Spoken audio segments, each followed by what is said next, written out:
Meeting be called to order. Let the roll reflect that all board members were present with exception to Mr. Jason James.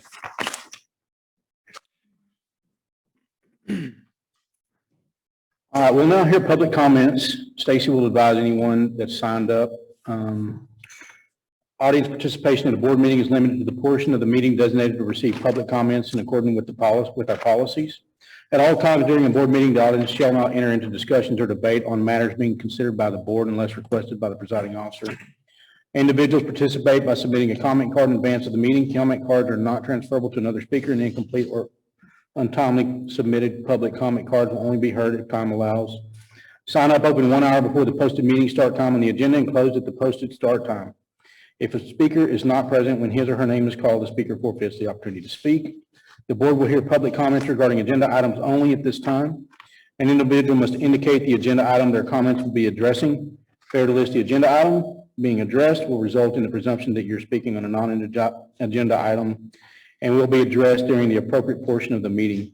Comments will be heard in the order they are submitted, allotting 30 minutes total for the public comments portion or until agenda-related items have been heard.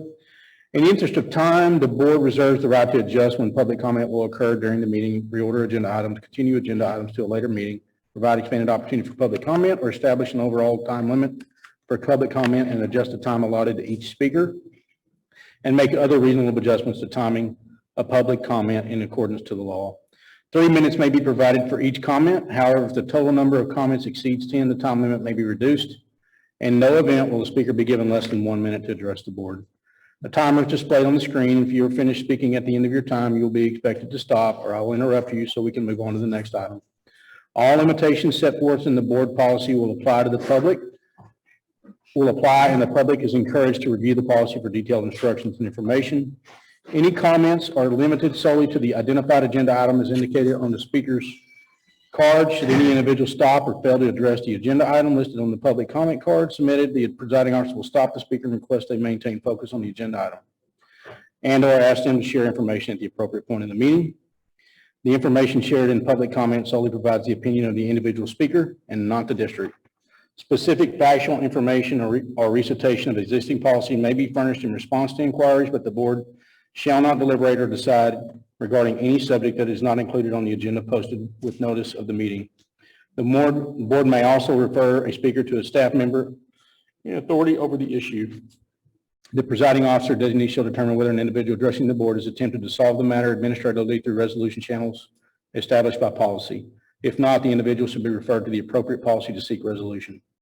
It's a criminal offense for a person with intent to prevent or disrupt a lawful meeting to substantially obstruct or interfere with the ordinary conduct of a meeting by physical action or verbal utterance and thereby curtail the exercise of others' First Amendment rights.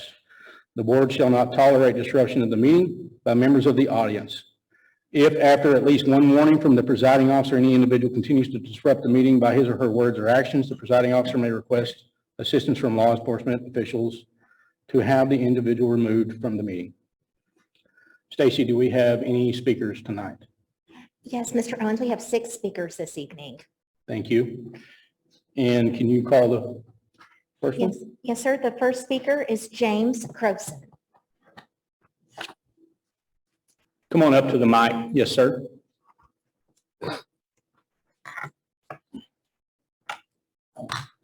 Good evening, board. I appreciate you hearing my comments. This is the first board meeting I've attended. My name is James Croson. I am speaking in regards to, I believe it's item number 16 on the agenda, health and safety measures. I think I wanted to come and share. I had seen some communications along the way about the measures that we've been continuing to implement with COVID. Obviously, the numbers have ramped up and with the Delta variant and so forth. And I was a little shocked by it, seeing that we were kind of trying to add additional measures to that. I'm speaking with some of the other members in the community, and they were saying, well, you wouldn't believe how much attack and kind of very disgruntled opinions have been coming at the board to implement mask mandates and so forth. And that really surprised me because, you know, I practice anesthesia. I work in a number of hospitals around the Metroplex. And, you know, speaking to my colleagues, most of us that I've spoken with don't really feel that mask mandates, especially in children, make that much of a difference. You've received a little bit of communication from me recently amongst that. And I hadn't dug in a whole lot at that time when I'd sent you guys some data, but I really just kind of took a day to put stuff together, just researching numbers going straight to the CDC even. Just with a simple look at the math and speaking with some more of my colleagues, I was shocked to learn even that some of the senior leadership at the hospitals, chiefs of departments and so forth have, you know, I'd say, hey, did you see this study that was, you know, a good one out of Great Britain, over a 400,000 patient study that was giving a lot of good data showing anything from vaccinated and unvaccinated both shed the same amount of virus.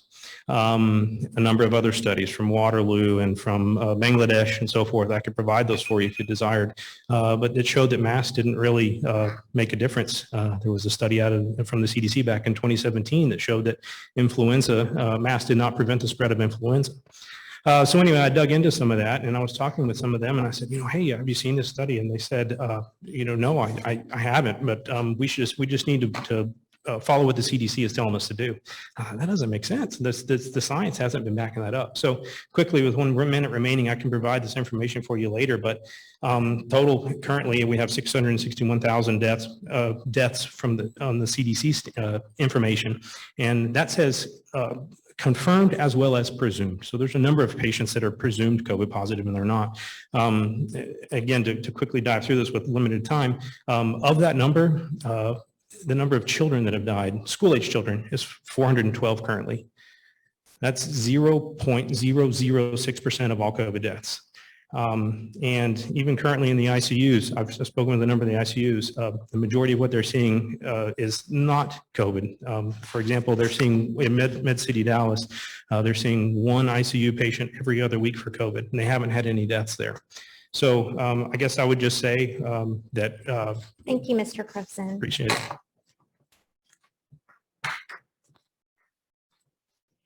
Amy Gatlin.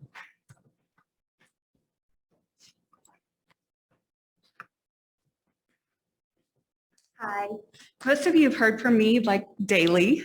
I send all kinds of information. My name is Amy Gatlin. I'm a mother of 3. One of my kids has an IEP, the other one has a 504, and they're impacted by the board's refusal to follow CDC guidelines. At the most basic level of education, we learn cause and effect. When we look at our schools, we should be able to come up with some simple conclusions. Last year, we saw, or this year, we see more cases in the first semester than we had the entire school year. When our students are not masked, they have higher rates of quarantine exposure. Learning loss disproportionately impacts our kids with 504s and IEPs. My 3 kids have missed over 24 days already this year from exposure. Per CDC and DOE guidelines, when both parties are masked, there's no need for quarantine, so fewer kids are out of school. And DOE's opening guidelines state, universal indoor masking is an effective prevention strategy to protect teachers, staff, students, and visitors. It goes on to say, wearing a mask protects both self and others. So my question is, why is the board following some CDC and DOE guidelines and not others? They cherry pick guidelines that they like, but ignore others. So families have been told almost verbatim what the DOE and the CDC recommend. Someone who's been fully vaccinated and shows no symptoms of COVID does not need to quarantine, but should be tested 3 to 5 days following. And then it goes on to say a student should wear a mask in a public indoor setting for 14 days until they receive a negative result. So why are masks okay for 14 days, but not okay to prevent spread and learning loss? I'm an RN, and for years I've been required to have a flu shot. If I don't get my flu shot, I have to wear a mask wherever I work for the entire flu season. Masking isn't new, it's not political, it prevents spread, and these are outcome-based protocols from data. Why are teachers in our district, why were they told not to tell their vaccine status to protect the staff that don't want a vaccine? Your duty is to protect our kids.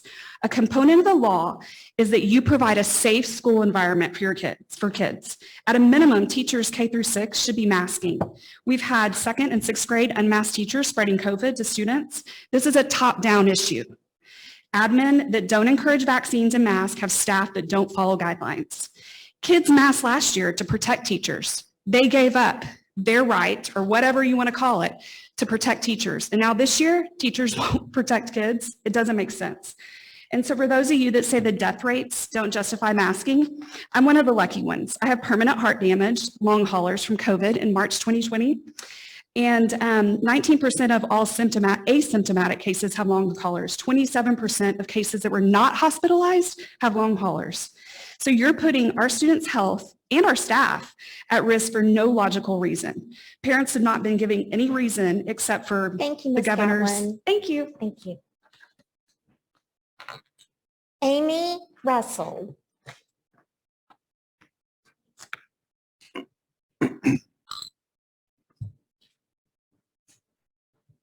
Can you hear me okay with the mask? Because I have a COVID positive child at home, so I want to keep my mask on. The updated health and safety measures on September 2nd included that family members must quarantine if there is a COVID positive household member, and this change would become effective on the 8th. On September 9th, I emailed the board and administration, including Mrs. Cordell, stating that when, not if, COVID hit one of my younger kids, those who are not eligible to be vaccinated, that my older fully vaccinated students would not stay at home. This was also the time that I learned that one of my younger children's teachers was COVID positive and that she does not wear a mask in the classroom. I received a reply the next day from Ms. Cordell that stated, quote, "We will be providing greater clarification and communication regarding quarantining of students with a positive COVID-19 household member next week. Specifically, the communication will contain additional clarification on quarantining for close contact vaccinated versus unvaccinated students. Alignment with the district health and safety expectations is critically important to keeping our students and staff healthy and at school," end quote. It was later that day that my 6th grader told me that he could not taste or smell his dinner. I knew instantly that he was COVID positive. On Saturday, I emailed Ms. Cordell along with Dr. Tinsley, Ms. Fuller, and both the Willow Springs and Lovejoy High School nurses and principals, letting them know that next week was too late for our family to get greater clarification about quarantine, that my 7th and 9th graders needed to be able to attend school on Monday, and that it was well within the CDC guidelines. I received no response until almost 11 p.m. last night when Nurse Dresser sent me an email saying that my 9th grader could not attend school and he would not be able to return to campus until September 21st. I responded to her just after 3 a.m. with the exact wording from the CDC link, which was updated July 29th. She sent in her email, and when the quarantine, along with a copy of my son's proof of vaccination for COVID. She replied again about 6:30 a.m., letting me know that she would need to look into this further because it did not align with the TEA updated guidance. However, the TEA updated guidance as of September 2nd actually references the CDC definition of close contact, which was updated August 5th. I replied to Nurse Dresser with this information. I also spoke to Stacy Dillon at 7:30 a.m. and told her it was critical I talked to Ms. Cordell about my children attending school, that they needed to be handled ASAP because school was about to start. Stacy said she'd get the message to Ms. Cordell. I have yet for Ms. Cordell to return my call, but at 8:41 this morning, Nurse Dresser emailed me letting me know that the school administration had just sent an update and my children were allowed to attend. Not only are the children in Lovejoy being failed, but those the staff and the teachers. The staff isn't being provided with correct and logical information, and all of this to say the entire headache and hoop jumping that I exercised that I went through this morning could have been avoided if we had mandated masks. All of my children have a right to learn in a safe environment free from discrimination. Had I not advocated for my children and all other vaccinated children, they would have been deprived of that right today and this week. The TEA guidance does not address masks, but the CDC does. The CDC says, quote, if you are not fully vaccinated and age 2 or older, you should wear a mask indoor in public places. And quote, if you are fully vaccinated to maximize the protection from Delta variant and prevent possibility of spreading to others, wear a mask indoor public in the area of substantial or high transmission. Please, please. Thank you, Ms. Russell. Laura Alatabi.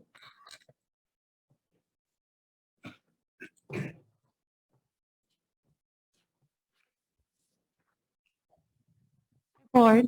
I'm Laura Alatabi, and I'm a former teacher, for Lovejoy ISD, as well as I have 3 Lovejoy leopards who have attended Lovejoy since they were 3 years old. They're now at Sloan Creek.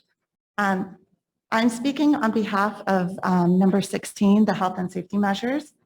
I've received over 20 notifications so far that my 3 kids have been exposed to COVID while attending school. My kids wear masks at school, but yet they still don't feel safe. And I know that I'm standing here and I'm talking to you and you might think, oh, she's crazy, or, that's not right. But I have a video of my son, Adam, that I would like to play. I asked him simple questions about, does he feel safe at school? And I thank you for listening to him. Hello, my name is Adam Alatavi, and I go to Sloan Creek Intermediate School. Adam, do you wear a mask to school? Yes, Okay, why do you wear a mask? so I can protect my relatives that are older than me, and so I stop the spread of COVID.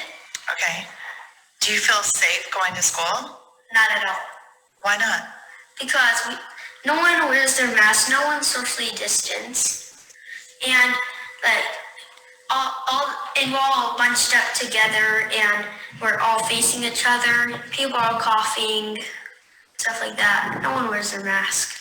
Nobody wears a mask in your class? Like some, but rare. Rare. Okay. How did you feel about school last year? I felt a little safer because there was masks and we were socially distanced. But this year you don't feel safe? Yes. So if you were to recommend something to a principal or a school board, what would you recommend? I would recommend having a mask mandate. What does that mean? That means requiring masks Yeah, and okay. having social distance spots. Like we used to have these little paws, and they would social distance us, and we would sit at our paw. Okay. And how do you think that helped the spread of COVID? It helped by socially distancing us to make sure no germs spread. Okay. Thank you, Adam. That was my son, Adam, who attends Sloan Creek. He feels unsafe attending school. I just ask that you revisit the health and safety measures to simply make our kids feel safe at school. Thank you so much.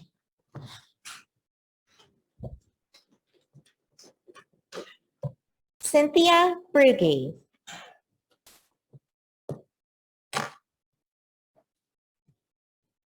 Good evening. I want to apologize in advance because I'm going to go see Ken Paxton over at Heritage Ranch, so I won't be able to stay. And I'm sorry about that because I would really enjoy hearing what y'all have planned. But as the other people that have come today, I'm concerned about the pressure that you're going to be under to change your decisions about making people wear masks at school. I go to restaurants. I was at the Heritage Ranch meeting yesterday. There were at least 300 people there, and less than 1% of them had a mask on. Everywhere we go, we're exposed to people that don't wear masks. Our children not wearing masks how is that beneficial? Even if they're in a classroom, if they go out in public or they play sports or they do anything else, or their parents do or their grandparents do, we're all exposing each other. But I have some suggestions from last time. My chiropractor told me today that her daughter plays soccer for University of Mississippi, and she has COVID. She's been in her room for 2 days. She's not allowed to leave her room, and she is not allowed to take walks. She's not allowed to do anything, and they have no protocol for her being treated for COVID before she could potentially end up in the hospital. I think are looking at things to prevent something in a world where we have people coming and going that are touching things and breathing and getting COVID and, possibly spreading it before they even know they have it, and then possibly going to the hospital and possibly dying or whatever is happening here, that we should start looking at what should we do when we get COVID. And whenever I got it this summer, I was lucky because my husband had been doing a lot of research, as you guys all know, because I think you all got an email from him with about 25 links on it to inform you about the different things that are going on in the world, things that we're learning. And I think our community should come together on a different topic, like the boy that was in band that said that it was all for the band. Did y'all heard his speech last time? I was so inspired by him. The answer is not to submit to things that don't work. It's for us to figure out things that do work, doctors to call, protocols to do, what to take, how to get different drugs that could be helpful, and to extend a hand to people whose kids have it or who have it that need some help. We have people that need to go to work, and I just think we're not really considering that as a community, we could be a resource to help people so that they're not so afraid when they get it. I haven't heard anybody say yet that their child came home and had a positive and got sick and was so sick and had to go to the hospital. So Thank you. Have a good evening. Kendall Simpson.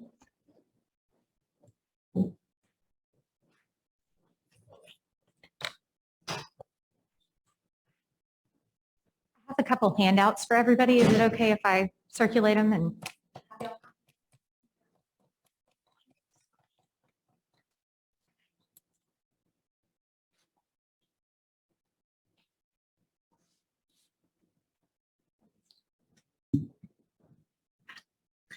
my name is Kendall Simpson, and I'm calling for Dr. Jeffrey Wiss's removal from the Medical Advisory Board. The week before school started, the district released its COVID protocols. In phone conversations with both Mr. Owens and Mrs. Cordell, I was told that they had a medical and scientific basis for those policies, which I would see in the documents produced by the district in response to a FOIA request my husband and I filed on August 10th. In the documents produced, Dr. Jeffrey Wiss was the only physician who expressed satisfaction with the district's policies, leading me to infer that Dr. Wiss is the physician on whom our administration and our board relied on in deciding its policies were adequate to begin the school year. Dr. Wiss proposed that Lovejoy, through our children, make an important, quote, investment in natural community immunity, quote, allowing many of our young and healthy to contract the illness if they haven't had it already is the best way we can slow down spread in our community and thus protect our community members with weaker immune systems. This may result in a rocky first month or two, but I believe that it's an investment worth pursuing with benefits for our community that will last for years, end quote. Whether Dr. Wiss believes that natural immunity is the gold standard, his belief did not give him or any of you the right to pursue an investment strategy in which my children were sunk costs. The minute Dr. Wiss advised this district to treat my children like participants in a medical experiment premised on suffering, Mrs. Cordell, you should have asked for his resignation. Instead, this administration and this board, in the face of more than 100 medical doctors' recommendations to the contrary, embrace Dr. Wiss and his investment strategy. I'm appreciative of the district's evolving COVID protocols. But as long as Dr. Wiss remains a trusted medical advisor, I'll assume your embrace of his tactics remains just as tight. Particularly telling is that Dr. Wiss chooses not to function as a member of the actual medical advisory board. He sends his recommendations to the school board and the administration while excluding the other advising physicians from each of his communications. Instead, he functions as the individual outlier he knows he is, a lone vigilante physician with fringe views, unsupported by the mass majority of his medical colleagues. You have a physician not only willing to play God with my kids from behind his computer screen, but you have a physician who exercises such poor judgment as to put a recommendation in writing, to be produced in a FOIA request, and to open the district to legal liability in doing so. My family has quarantined since August 30th. My two youngest daughters, as the last COVID holdouts, will have missed almost a full month of their educations with no systematic at-home academic support. We all still experience a range of symptoms, from fatigue to sore throats, to tummy aches, to headaches, to labored breathing. Our experience and every other family who has suffered like ours should not be in vain. Dr. Wiss's intentional martyrdom of our children is unacceptable from an ethical, moral, and legal standpoint. The district's COVID protocols are on your agenda tonight, and beginning now, Dr. Wiss should have no role in the continued development of these protocols. Thank you.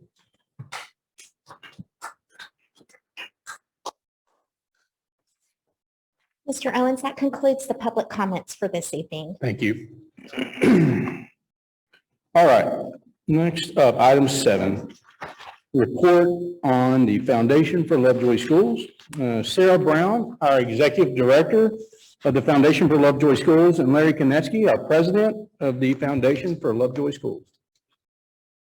Welcome. Thank you. I'm going to speak on behalf of both of us. So how's everybody doing? Good to see you. So, you know, it's an exciting time for the foundation. It's that North Texas Giving Day time of year. So thought it would be appropriate to just give you an update to where we are, how it's going. I know many of you are familiar with the foundation. So I'll just start a little bit of basic information. We currently have 20 board members representing all 5 campuses. Most recently, we hosted our welcome reception at the high school for new families. We had 60 new families attend, which was great. And then now we're working on annual appeal is coming up next. We also raise money through Denim and Diamonds, the annual gala, men's tailgate, ladies night, and a few other small events, and also the bricks in the high school courtyard. So if you need a brick, please fill out a form. And then lastly, something new that we've implemented is Friends of the Foundation. So you'll see some literature around local businesses that we work with, we partner with, and they support the foundation as well. So let me speak a little bit about annual appeal. I'll start there. This year for annual appeal, you'll notice that there's 2 ways to give. One is through teacher grants. That's traditionally the way that we've raised money, and then there's a committee that we work with the district with recommendations, and we grant that back. The other is safety and security, which has been a pretty hot topic over the last couple of years. So both of those are an option as you're giving for annual appeal. Our goal for contributions this year is $300,000 for annual appeal specifically, and also 35% participation household participation. Historically, we've been around 25% participation, and last year we raised $265,000 during the campaign. So it's a modest gain year over year. Currently, just a quick update, we're at 86,000 versus same time last year, 69,000. So most of the money comes in on North Texas Giving Day. That's the big rush. If you're in Carline, there should be some lemon cookies. If you're not too late, it'll be great. And that's on September 23rd, which is a week from Thursday. So also, just a couple of other notes. We have the Lovejoy Scholars Program, which we anticipate will raise somewhere around $100,000. That's the last year number. Most of that comes in the spring. So we don't have a lot of actual yet. And then there are a few other events on the horizon. Ladies Night is October 6th at Cross Creek Ranch. And then Denim and Diamonds is April 29th this year, and it will be back at South Fork Ranch. So exciting stuff there. And there's a men's tailgate at some point. We don't have a date. And then I had one other slide, just what we were able to give back last year. And that was classroom enhancements of $412,000. The safety marshals, the foundation was able to grant $214,000 for a total of $626,000. We hope to beat that, obviously, this year. And if there's any, if you want any further detail on kind of where the money goes or which grants or schools or programs, all that's available on the website. Everything that you need should be there. So that's it. Any questions? Yeah. Denim and Diamonds, April 29th. Is that what you said? I did. Make sure. Okay. It's a And Friday. then- That's new. Okay, good. Yeah. Back At South Fork. South Fork. Okay, and then my other question, I think I know the answer, but I want to make sure I have this right. Lovejoy Scholars in the spring, is that, because we don't charge for that anymore. That's right. That's people that used to pay tuition that kindly want to donate to the foundation because they no longer pay tuition? That's correct. Okay. Yeah. So that's awesome. Yeah. And we thank them for that. Yeah, absolutely. Thank you for providing that vehicle as well. Absolutely. Any other questions? No questions, but just comments. I can remember, you may have been on the board at the time. Some of you in here may have been, but when we were sitting in the room and thinking that 50,000 for annual bill was a big deal. Yeah. That was back in maybe 2005, 2006. Yeah. So just compliments to you and the leadership and the board for the work you're putting in to generate the outcomes that you're doing. It's enough can't be said about that service. And so just compliments and thank you so much for the hard work that you put in to accomplish this. You're doing a great job. Thank you. Appreciate Thank you. it. All right. Good night. Thank you. Thank you.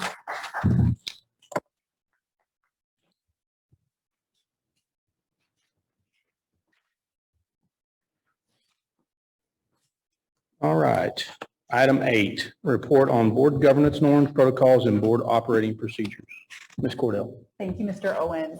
Tonight, we have Rebecca Bradley, who is one of the attorneys that we consult with as district counsel. And we are so fortunate that she is here to talk with us a little bit about board role, Open Meetings Act, and public comment as it relates to what you will find in your board book on governance norms, protocols, and operating procedures. You all will recall likely that annually this comes forward for an update. Tonight we're bringing it to you in draft form so that you can review it with a plan to bring it to our September regular board meeting for consideration of approval. Good evening, and I won't take up too much of your time, but I did want to outline the framework that underlines your board protocols and kind of explain where some of these responses and these protocols come from. So specifically, Texas Education Code Chapter 11 outlines that the body can only act as a body corporate. You cannot act as individuals and bind the board to any decisions as individuals. And so you will see that concept throughout the board protocol, the draft that you have. Specifically, we want to make sure that any time that you're voting or making a decision as a board, that it's in an open meeting setting such as this, a duly called meeting. That's under Texas Government Code 551. And so the reason we have a lot of the protocols that are in there is to make sure that there's no outside communications that are not transparent or open to the public. So looking at this, there is no valid action that can come from an individual. Even the board president, while you have authorization to speak on behalf of the board once a decision is made, there is no decision as an individual board member. And that's reflected throughout your protocol, specifically when you talk about board members will refer staff or community through the proper channels. So it's not that you're deferring or not responding to your constituents, it's that you're sending them through the process so that you all can deliberate in a transparent manner at an open meeting. So please don't think that, well, why can't I respond to that email? Why can't I? You certainly can, but you will likely be diverting them to Ms. Cordell or other members of the administration to address it. And then if a grievance comes your way, you're unbiased and you're able to address that concern. Looking as well as board members are discouraged from using social media regarding school district business. Again, the reason for that is if one of you posts on social media and you have 3 other board members who like the post, it could arguably be considered a vote that was not done in an open session. And looking at individual board members cannot represent the board or commit the board. Again, as individuals, you want to make sure that any communications that you're having are as individuals, not as the body corporate. That becomes important to distinguish so that your community is not confused by what actions being taken when. This is also the entire foundation for the section that's entitled Citizen or Employee Request Complaint to an Individual Board Member that talks about the protocol and how to respond. Again, it's not that the recommendation is that you ignore or not address concerns, it's that you address them in the appropriate manner at the appropriate time. Looking at public comment, I know this is one of the big changes that came out of not the most recent legislative session, but the legislative session before. Obviously, you have a duty to hear all public comments, to consider them. However, you are limited in your response. Your own board policy specifically says that specific factual information or recitation of existing policy may be furnished. That's why it's not, again, to limit you, but so that it's properly posted so that all individuals who want to speak on that issue can come to that meeting just as they have tonight and express concerns or express complaints or grievances or support for certain measures. Looking at the Texas Open Meetings Act, this is a very brief primer that I like to give everybody. We know that we cannot have deliberations or decisions outside of a duly called meeting so that your members of the public are able to come and speak by law. And this was adopted purely for transparency. They want transparent government. And so that is what you're attempting to do every time that you have an open meeting and an open session. It does require that a specific notice with the time, date, location within 72 hours is posted online and on your local areas, wherever you've designated, and that you are allowed an emergency meeting with 1 hour notice, but those are very limited, unforeseeable circumstances. So that's the reason when you look at your protocols, the agenda item requests, that's the reason your process is written a certain way, is so that it can be timely posted on your agenda so that members of the public are able to come speak, share concerns or comments about specific agenda items. We also want to be careful with your communications because deliberations do not just have to be verbal. They can be in writing, they can be through text message, they can be through social media. So that's why we always recommend exercising caution whenever you're having communications. It can also be a series of communications. So it's why Ms. Cordell cannot necessarily go to each one of you and poll you on an item before the board. But that discussion is set to happen in open session at an open meeting, which is also why members of the public, you may not be able to give them a firm answer at the time, is because you're required by law to come to a meeting and address that concern. And then closed session. We get a lot of questions about when can you go in closed session? What does that look like? Closed session is confidential for very specific reasons. And so we want to make sure that any conversations that are had in closed session, the confidentiality is maintained.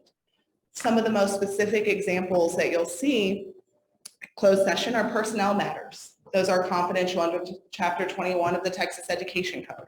So you don't necessarily want to share evaluative information with the public about specific staff members.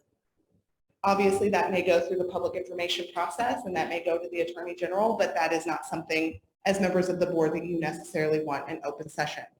You also have prospective gifts. If somebody is offering you a gift, you don't want to necessarily put that out there without all the permissions. Employee complaints, student discipline, personally identifiable student information. If you have specific student concerns, federal law requires that the confidentiality of that be maintained, which is why you have that closed session item. And then attorney consultation, specifically if you're in litigation or you anticipate litigation, we obviously don't want that strategy being public. So those are limited circumstances and those are the common circumstances. The other one is real estate. If you're purchasing real estate, you don't want to detract from your negotiating power by having that out in the open until it comes before you as a contract and the deal has been negotiated.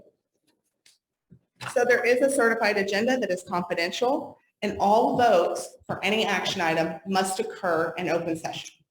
So that's the big piece. Even if you have the discussion in closed session, when you come out, if there is an action item that is being taken, you will obviously do that in open session, which is reflected in your board operating protocols. So you have the drafts of those. That's your general framework for what's underlying your board operating protocols. Do you have any questions or concerns about any of those? I do have a question. Can you just explain for the general public what the role of the board is and then what the role of the administration is and where our decision-making comes from and how that works? Sure.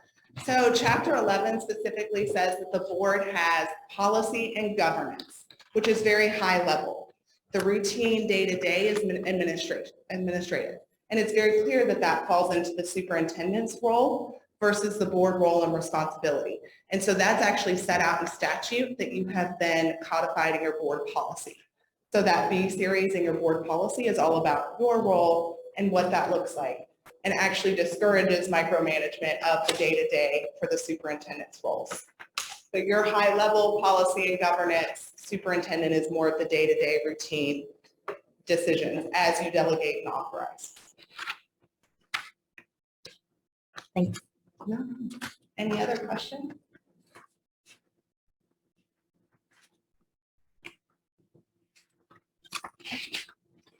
Thank you guys so much. Thank you. Thank you. Thank you. You want to take that love with you too? I know. A few times. I don't know if you saw it. Yeah, I did. So I'm honestly fast. Thank you. Is it a horsefly? What is it? It's a bumblebee. I think. Oh, I don't know what it is. it's big, whatever it is. It's big. Yeah. Be careful, Becca. Thank you for trying. Just don't show fear. Full service legal firm. Full Thank you. service. I like that. All right. Item 9 is a report on our annual board calendar. And then again, Ms. Cordell. Yes, board, you'll notice on page 37 of your board book, we have included a draft of the annual board calendar.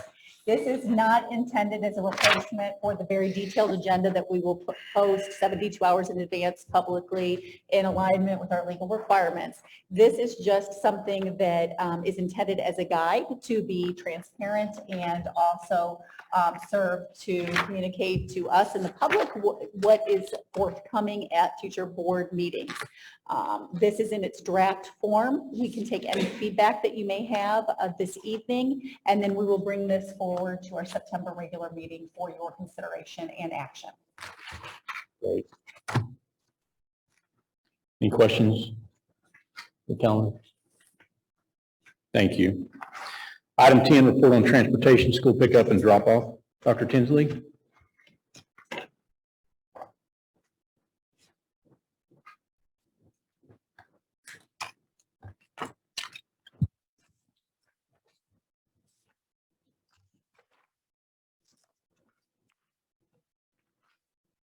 Thank you, President Owens. Just wanted to give an update on where we are with our transportation, and you've heard from me the last meeting, and wanted to let you know that we are making progress, but I wanted to provide some data for you in regards to what our current state is. So our ridership, this was as of last Thursday, we're serving 1,451 students. We do have a wait list right now, and that is comprised of students whose families waited after the deadline to sign up. So we feel like we can accommodate these students if we can add additional routes. We have buses available, but we just don't have drivers yet for that. So our goal is to accommodate these families as soon as we are able to do that. We have 15 drivers right now. We have 6 openings. What we're kind of seeing is that we'll lose a few and we'll gain a few. So we're not climbing up as far as increasing as much as quickly as we'd like to, but at least we're making some progress. We are also, so currently we still have 6 openings. We hired 2 drivers last week that have their CDL license, and 1 that is, we're in training to secure the CDL license. So that'll have us 3 for last week. Currently we're running 18 AM routes and then 21 PM routes. So just giving you the information on what our current state is. We did begin to look at why were some of these drivers leaving, and part of the reason is the feedback we're getting is compensation once again. So the next slide does describe the what our current state is, and we had our HR department look at some of the districts that our drivers are going to, and some like districts as well. As you see in the pay per hour, we are fairly competitive, and that was based on the increase that you approved back in July for the hourly rate instead of we were running it by route pay. Some differences are the years of experience. So what we had in the initial approval is that if you work for Lovejoy ISD, we counted that experience. We did not count outside experience. So you'll see in the third column there is that there are several districts that do pay for experience, and that's within their district and outside of their district. So there's a little difference there with that. And talking to our drivers, that seemed to be an area that would help with their compensation. So what we're, get this done here. So what we're recommending, some considerations for recommendations is that we're going to be bringing this to you at the next meeting, is that we're looking to partner with a neighboring district for the CDL testing. That can extend the process if we're having to wait, if we go up to some of the testing centers. That can extend it by several weeks. So we're trying to expedite that. So we have a proposal to bring forward concerning a partnership with the district that we can, they are a testing facility. They test their own drivers. And Who is that? it's Frisco, Okay. yes. And then also, I'm going to be talking to you in just a minute about compensation adjustment. So, Can I ask real quick, if we don't, I'm all for speeding up, first of all, I just want to say that. If we don't speed it up, how long does it take? Is it kind of like getting a normal license where there's such a backlog? it because could there be. isn't- It just depends on when we sign up for the driver to take the test. There Okay. is a price difference Okay. with if we went to one of the testing locations. We'll try that first, and if we can get in fairly quickly, we'll go Okay. ahead and move forward with that. If not, then we might want to consider, if we do approve a third-party testing, we may want to do that. I was just curious because I don't know much about the It looked CDL. like, based on, with a consultant and also Mrs. Lewis, it could extend it by 4 weeks. Ooh, okay. So if we could Yeah. expedite the testing, that would help us a lot. Okay, that's what I was curious. Thank you. How many more drivers do you need for 193 students? Does that, you need all 6 to get all? We would prefer to get all 6. We have a few of our routes that are fairly large that we would like to decrease the number in those routes. Yes, we would prefer to get that balanced on some of those routes that we have a significant number of students on before we start adding more. So are our activities in the busing, and this may be more of a question for you, how are we tracking with these numbers around our targeted budget metrics? You mean with if we increase that? With the 1,451 kids and the cost per route, how are we tracking towards what we projected on our budget? We are going to be working with our one of the new positions that's going to be coming forward, the financial, can't remember the title of that, the study that we're going to be looking at. We are tracking, we are in the process of just billing right now our current riders. And I don't have that information for you right now, but we're in the process of having that. We do know that's an area that we are going to have to ensure that we have accurate numbers to look at to see if we are, what our financial impact is. Okay. And that has evolved a little bit because obviously the number of drivers that were down, right? Obviously, there's an unfortunate cost of savings there, right? Because we're not running as many routes as we would like. Additionally, the ridership interest was much higher. Our ridership is higher than what was originally anticipated, which also means that we should be collecting more money as well, right? I was going to say these numbers of 1451. I was thinking that was closer to dollars. I don't want to. We were at 820 at the end in May of ridership, and then the year prior we were close to around 2100. Right. But that's when we were not charging. We changed from servicing everyone to last year, which was the 820. Yes. And I was recalling the projection to be near 1,000. Yes. So we're Yes. 450 over what I recollect. Yeah, I'll have a better idea as far as the financial implications on this as well. Okay, thank you. I do want to note as well a particular thank you to Tyler Wicke and Austin Coachman, who are 2 of our assistant principals at the high school. In the afternoon, you will notice that we run more routes than we do in the morning. And given our shortage of drivers, we were in quite a pickle. And so they have stepped in as other duties as assigned. And over the last several weeks, they have been running an afternoon route for us. And we are deeply grateful because that is truly going above and beyond the call of duty. Awesome. Thanks for letting us know Thanks that. for letting us know. Yeah. That's. Is that why there's those 2 buses parked at the front of Lovejoy High School? They're parking in the front, aren't they? Because Yes, I was like, yes. why are those They're there? running, Okay, they're right, running now we know. Yep. a shuttle from Hart and a shuttle from. Okay, those are their Custer. buses. Okay. Yes, Yeah, yes. and I do want to give a shout out to Coach Ross too, to support that, and our principal, of course, Chris Mayfield. They're pretty awesome leaders that they are so supportive, of that. So Yeah, appreciate them. we had to call on Coach Ross today for a driver, so. Yeah, I think he said he has stepped in as well with some resources. That's definitely one standard, just saying. Right. Team player coach. Yeah, you got to get him there before you can play, right? Thanks for sharing that. That's Thank you. nice. Thank That's you. nice to know.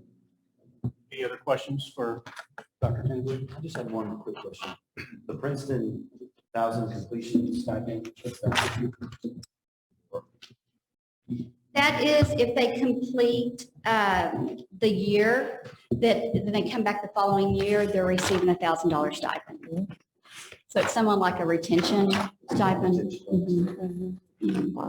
There are all sorts of creative things happening because of the national CDL shortage. I have even heard of some districts that are paying parents to drive their own kids, which obviously does not solve our unique issue here, because we also have some traffic challenges with Country Club Road, but you're really seeing this around the country. And so we're also monitoring some of the creative solutions that are out there as well. There was a story last night on one of the local news channels about the shortage and the impact it's having on districts. So it's everywhere. So you want to hang for item 11? Yes. Consider approval of change to the compensation plan for bus driver pay. Okay, so based on the motion, we looked at what we were offering as far as the $20 an hour rate, which we thought was very competitive, and the 25 cents per year with experience in Lovejoy. So we are recommending that in order to engage in competitive pay, recruit and retain drivers, that we're expanding that to years of experience outside of the district as well. We have looked at the cost that would be based on our current drivers and years of experience, and that would be approximately $8,000 more per year to the budget in order to provide them the years of experience. Okay. You all heard the proposal. Any questions for Dr. Tinsley? There are no questions. We'll need a motion. Oh, I don't think we moved that, do we? Do we do that, or we approve? it? Taking action Oh, tonight sorry, on this. sorry, sorry. Yep. So moved. Chad Collins, Second. second Ann Smith. All in favor? Aye. Opposed? Thank you, Dr. It was a Tinsley. workshop.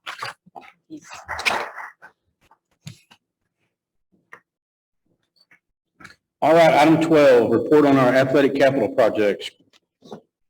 Coach Ross and Dr. Duplessis.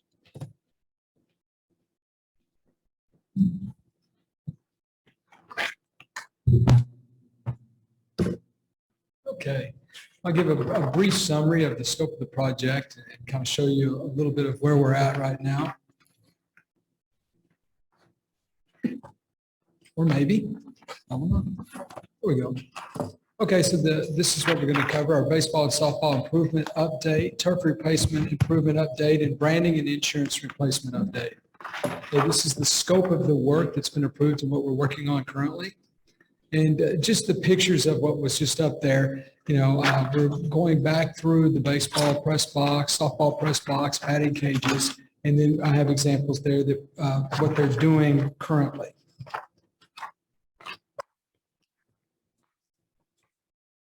Now, and this is where we're at right now. So a lot of our construction outside looks like holes. And that's good because they had to dig 7.5 feet deep for 15 acres. And that's the bad news. The good news is they're doing an unbelievable job. We're on schedule currently to be complete in this area by 12/25. But that's the perfect date to have all of this done, Christmas.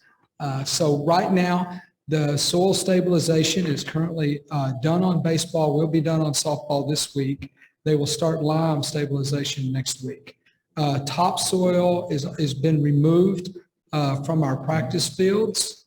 And so right now they're very close to starting their conditioning on the practice fields. So everything, even with the weather, right now they're on track to have the work completed. If you go out and look at it, first of all, I'm amazed at what they've already gotten done. If any of y'all have been out there, it's 7 days a week. So they have done a tremendous job of trying to stay on schedule. They understand that these kids need those sports fields as soon as possible. I've been very pleased with their work.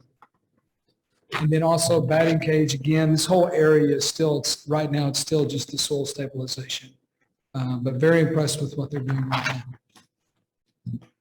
Now, our two, as we talked about, this getting to our turf area, the improvements that we had talked about, we upgraded our turf. I will say this, we went with this synthetic turf instead of the black rubber that we have had in the past. And it makes an unbelievable difference. I've been on turf for 20 years and they said it would be 20 to 30 degrees cooler. And no, I didn't know. And it is. It is for the kids and for the coaches. It's made an amazing difference. So very, very pleased with that. This is just showing the Neller boards that, that were replaced and removed.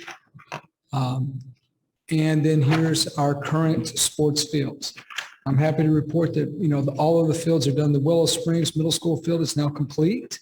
Okay, and there are kids on it right now as we speak. Like we said, when the workers will go out one gate and the kids will go in the other, and that is almost exactly what happened. So it's already being used basically 7 days a week, and we're excited for our kids in our community to have access to Willow Springs. So we already have multiple sports teams on it. Our current Leopard Stadium was complete for our opening game, thank goodness, and it looks beautiful. I'm very impressed with it, as is our indoor. And there's Willow Middle Springs. Does that include the new lighting in there, Coach? Excuse me? In the indoor, is that new lighting in there? Yes. And they didn't have to tell me that the new lighting was up. When I opened the front door to the building, I thought, did we lose the roof to the indoor? It was glowing. It's an unbelievable difference. They measured that in foot candles, and they said that originally it was at 12 foot candles. Now it's at 110. So the difference is significant. I mean, it looks like a brand new building on the inside. It's incredible. For your soccer and football kids, it makes a big difference. For baseball, softball, the difference is immeasurable. You can imagine trying to do the batting cage at 12-foot candles as opposed to 110. It is unbelievable, the difference. So we're really excited about that. And then, of course, here's our previous sports fields. And like, as we said, they've almost removed all of the topsoil, and they'll start the conditioning next week. So right on track. And that's where we're currently. Now, indoor turf field is completed. Leopard Stadium is completed. Willow Springs is now completed. New practice fields are set for late November. We have them scheduled. Really, we're putting most of our work, we're pouring that into baseball and softball facilities. This will be back. And then you can see what we're working on right now, the Lovejoy athletic branding, insurance and equipment replacements. This was just kind of a brief scope of the project. Pretty much if we had a building, we wanted to Lovejoy it out. Black and red and Lojo, here we go, right? So that was our plan. You can see some examples of what we were talking about for baseball, for the weight room, for the locker rooms. Okay, and I'm pleased to say that the flooring in all of the weight rooms is now done. Here's an example of what it looks like.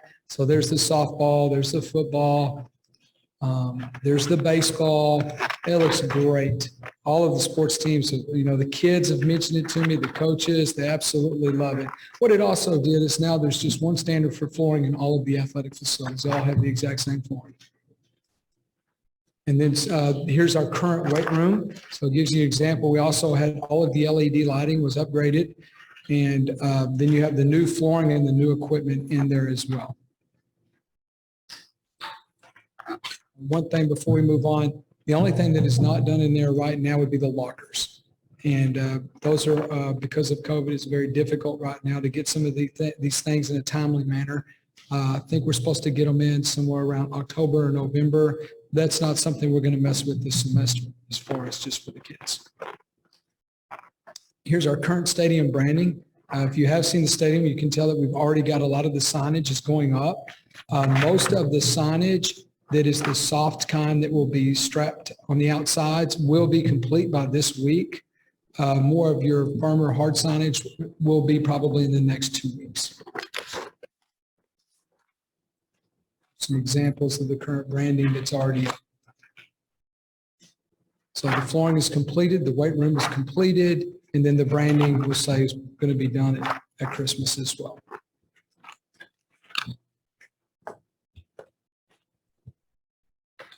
So you're an athletic director and a general contractor. No, I'm just trying to stay out of trouble. There's been so many people that have been so incredibly supportive throughout this process. And so it's been outstanding to have Dr. Duplessis come forward and take a larger role and really take over a lot of the process. And she's done a phenomenal job, made my job much, much easier. So I'm very appreciative of her and her leadership.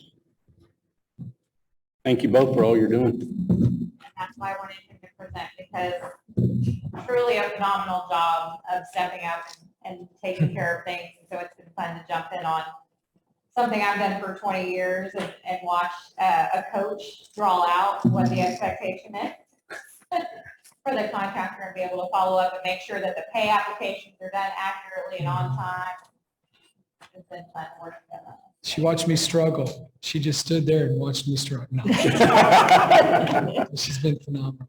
It looks really good. There's even like hair looking parts to the fur in some of their banner, like the one that goes around the playground.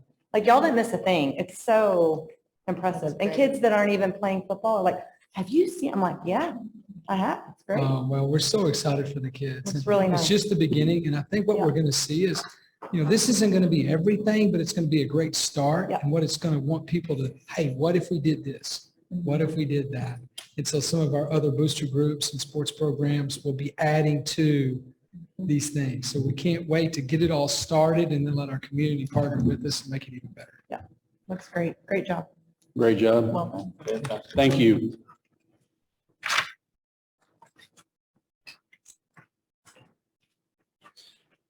All right, item 13. Mr. Musers, 2020 and 2021 star performance and responses to the response to legislation. Good evening, board. I always have the annual pleasure of coming forward and sharing really what's good news about our academic program. And of course, schools are so much more than star scores. But while we do have that common measuring stick, if you will, as you know, we put together data to add context to the scores that we receive. So what we've done for several years is look at the percent of mastery that our students are achieving and look at neighboring districts as well as other high-performing districts throughout the state.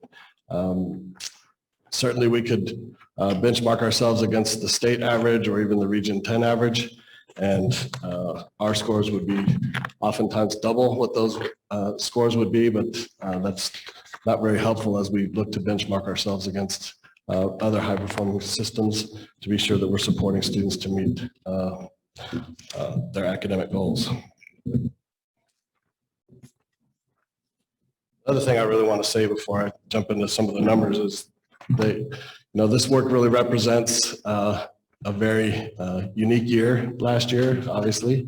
There are no accountability ratings associated with the STAR performance, and so I know that impacted some of the effort that we heard about in terms of some of the families that chose to keep their children home or didn't feel it was safe to come up if they were virtual learners to test on campus. So we are doing some additional assessment that I'll discuss toward the end in terms of legislation. So a lot of good news to share, and of course, we're certainly not going to shy away from any areas that that we know are an area of additional focus for us. I know it's hard to see these numbers, but they are in your board book. And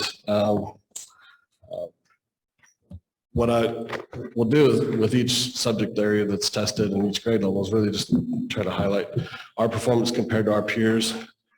Hopefully we don't get stung by the bumblebee. Of course, entertain any questions that you might have about the performance. So third grade reading, starting us off. We are number 2 in our comparison group, just 1 point behind Carroll ISD.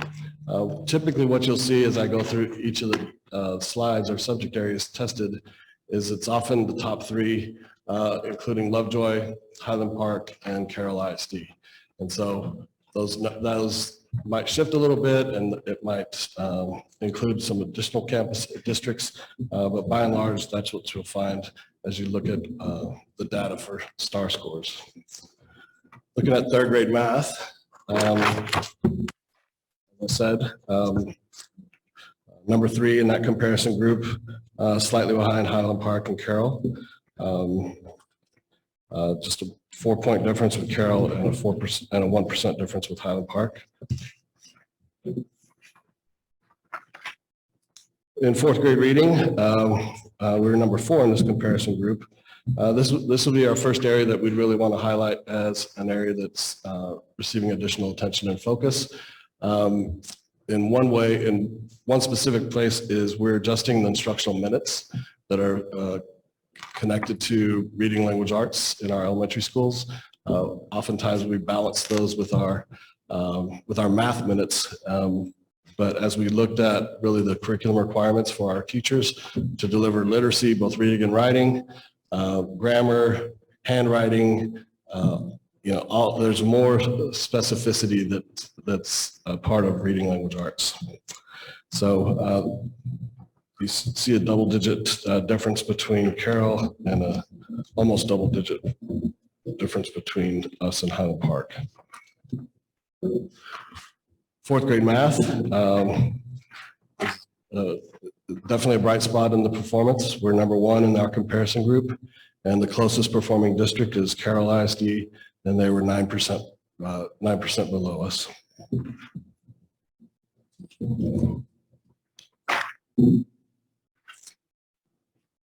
Fourth grade writing, I want to really highlight as an area that's been much improved. This was an area that was typically for our similar comparison groups, we were in the middle or actually toward the bottom of our comparison groups when it came to fourth grade writing in years in the past. 3 years ago, we adopted a curriculum resource, Lucy Calkins units of study, and with that, teachers are much more focused in terms of best literacy, best instructional practices with reading and writing. We've moved up to number 2 in this comparison group now. Although we're 8 percentage points behind Carroll ISD, again, this was an area where you would have seen us ranked number 7 or 8 in years past. Can I ask a question? Sure. So I know it's the $1 million question. What is going on in Highland Park and Carroll, right? That they continue to do so amazing. But the curriculum we adopted, is that something they're using in Carroll? Do we know? They do use that in Carroll. Okay. One of the places we've talked about before in terms of academic performance is obviously home values are directly connected oftentimes to academic performance. The SAT test, for example, for every $20,000 of income that students report as their home income, parents' home income, you see about an 8-point difference on the SAT test. So STAR is a little bit different because it's not a norm reference test, it's a criterion reference test. In other words, we know what the assessment's going to include, we know what the standards are by and large that are going to be assessed. There is some rotation in and out of what standards are assessed, but it does play a big factor in terms of academic preparation that students bring to the table before they even are provided instruction in school. Yeah. Fifth grade reading, this is an area that we had some decline. And as we really debriefed all the data with the principals this summer, it was often tied to how much intervention was going on with our students. And so obviously when students aren't feeling comfortable attending intervention tutoring sessions before and after school, teachers weren't necessarily feeling as comfortable during last year's pandemic and the instructional models that we were using. So we did see some areas where we did see some dips. Other districts did as well. We've also looked at the performance of our virtual students compared to our face-to-face students. By and large, our virtual students did not perform as well as our face-to-face students.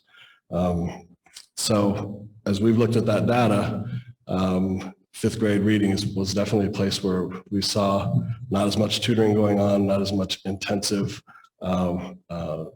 instructional interventions going on, oftentimes related to the comfort level of our teachers and our students and families. So although we did see some decline there, we were still tied for fourth place in this comparison group. Again, still behind Carroll and Highland Park, and equaled our performance with Frisco. Fifth grade math,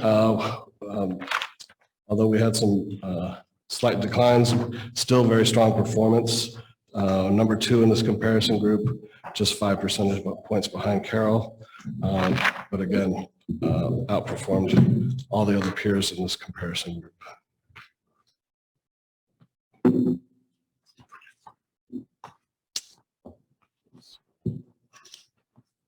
Fifth grade science. So fifth grade is the first time that science is assessed for students on the STAR test. Again, this is an area that we saw some declines in the mastery percentages. However, our performance had been so strong before that even those declines only brought us down to be number 2 in this comparison group. We're confident that this year's focus on intervention in our fifth grade with our fifth grade students is going to see those loss percentages gained back. But this is again a place where we're number 2 behind Carroll, but outperformed Highland Park by 7%. Sixth grade reading. Sixth grade reading was an area of increase for us with 39% mastery. We were 10 percentage points behind Carroll and just 1 percentage point behind Highland Park. But again, this is a place where we have some new instructors in those classrooms who are much closely following the curriculum much more closely at this point. And so we're really happy about their enthusiasm and their collaborative work. Sixth grade math is the place where we saw the biggest jump of all tested areas. Teachers really focused on interventions and supporting students. So we were the top performing group in our top performing district in our comparison group. And the closest district to us was Highland Park, that was 17 percentage points below us.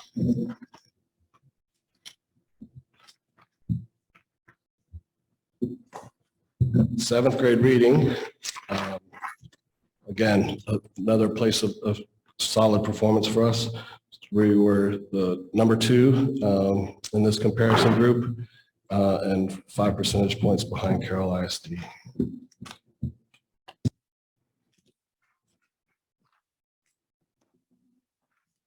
Sixth grade math was a place of significant gain, and seventh grade math had excellent performance as well. Number 1 in this performance in this comparison group, and 3 percentage points above Carroll, and significantly ahead of several of the other districts in our comparison group. Mr. Measures, I have a quick question. So when you're saying significant improvement, is that from year prior? Yes. So you're kind of telling us where something went down from year prior, and correct. That's the comparison you're making? Right. Okay. So and of course it's not apples to apples because last year was different than the year before. And so course, 2 years ago, it was 3/4 of the year was face-to-face, and much of the curriculum had been covered at that point. Last year was, of course, our blended models going on in our classrooms. So 7th grade writing continues to be an area of strong performance for us. We've typically been in the first or second position in our comparison group. We're in the second, we ranked second in this comparison group. We were 6 percentage points behind Carroll ISD. So what we had typically seen in the past, for those of you that have been on the board for a while, 4th grade writing was an area that was, I'd say, mediocre at best in some years. And then in 7th grade writing, we saw all that change to be one of the top or second highest performing district in our comparison group. So we're excited to see 7th grade continues to hold their strong level of performance, and 4th grade writers have increased their performance this past year. So we're feeling very good about what that means for 7th grade writing going forward, because students will have stronger literacy skills.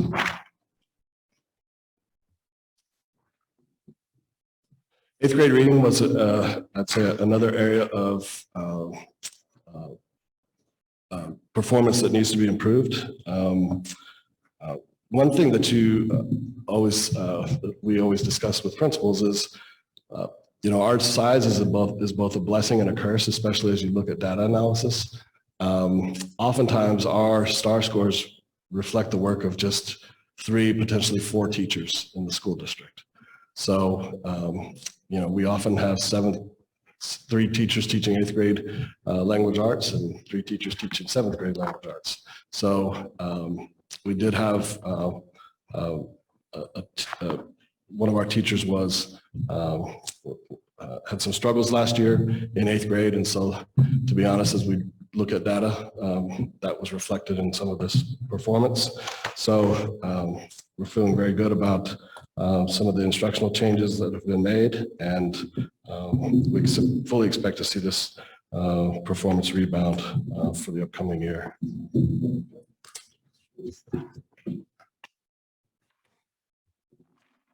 8th grade math is a strong area of performance for us, in spite of, or despite of, some of the numbers, some of the details behind the numbers that some people are not aware of. First of all, 8th grade math is the only students who take that test are our students in 8th grade who were not taking Algebra 1, and not our gifted and talented students who took Algebra 1 in their 7th grade year. So 8th grade math is, to be honest, a reflection of our most academically fragile students when it comes to math learning. So we always are paying close attention to the academic support that we're providing that group of students. So to see us ranked number 2 behind Carroll tells us quite a bit about the level of support and intensive work that's going on to support the students who did not qualify to take algebra as 8th graders. So although there's an 18% gap between us and Carroll, again, these scores reflect some of our most math challenged students in the school district.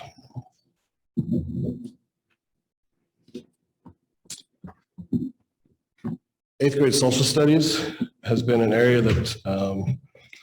that we have recognized needs great improvement. We did see performance maintained at the same levels. And so we're right in the middle of the pack, which means there's much work to be done. We were 18 percentage points behind Carroll and Eanes, 7% behind Highland Park, and 2% below Lake Travis. And so 8th grade social studies has been a discussion point. Katie Cordell and Kevin Parker and myself have sat down before school even started about the supports and interventions that are going to be taking place in 8th grade social studies. So we fully expect these scores to improve.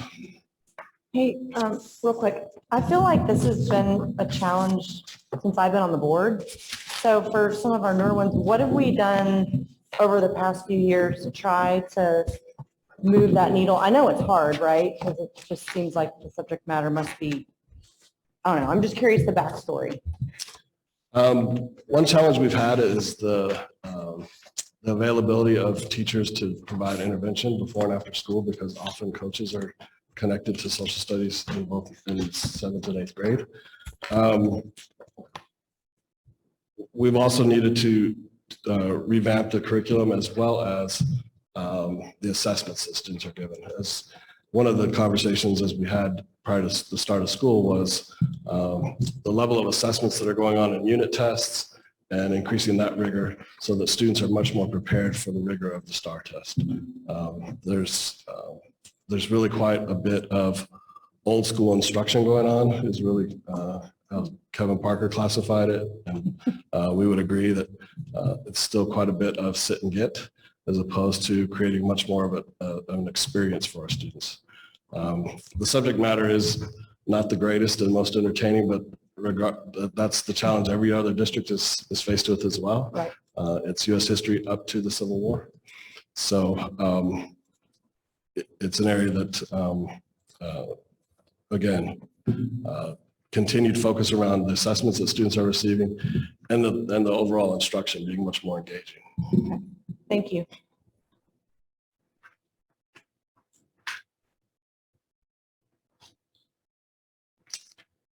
Eighth grade science is an area of solid performance for us. We're tied for third behind Highland Park, behind Carroll and Eanes, and our performance equaled Frisco. This is an area again where there's been, we were up quite a bit and then down. So in conversations again with Mr. Parker and the assistant principals, the level of intervention and parents' comfort level with attending before and after school interventions was definitely something discussed in terms of kind of this roller coaster effect that we've had in eighth grade science, up really high and then down this past year. So now we move into that into course assessments. Algebra 1 in the course is an assessment that our students, those students in 8th grade math take when they're in 9th grade. Our 7th grade GT students take it. And then about 80% of our 8th graders who we assess and determine are algebra ready, they take the Algebra 1 EOC at the end of their 8th grade year. It's not uncommon, it's quite typical in comparison to what other districts model is, and so we're still comparing apples to apples, I would say. So our performance was number 3 here, and it's back to the pattern of Carroll, Highland Park, and Lovejoy being the 3 highest performing in this comparison group.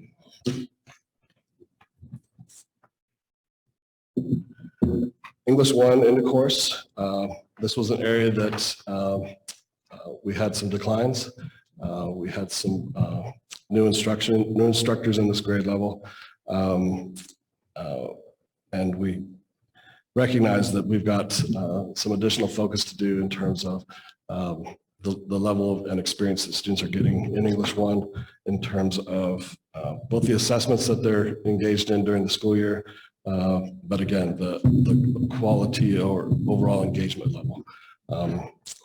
And so this is an area where we're fully expecting some improvements. This has been kind of a roller coaster performance subject area for us as well. And again, it's the intensity of the instruction is something that we're focused on changing for this year. Biology in the course has been a continually strong performing area for us. It's over the last 4 years, we've become a very solid subject area of test for us.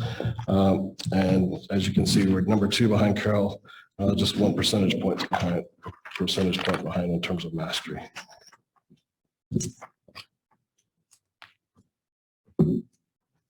English 2, Again, we're back with Carroll and Highland Park in terms of the top 3 performing districts in the comparison group. We were 8% below Carroll and just 2% below Highland Park. English 2 has become much more of a solid performing subject area for us in terms of the sophomores that take that assessment. U.S. history has been an extremely strong area of performance for us. As you can see, it's Lovejoy and our comparison districts perform quite well. There's not much statistically significant difference between our performance. We were number 3, again, in this comparison group, 2 percentage points behind Carroll, 3 percentage points behind Highland Park.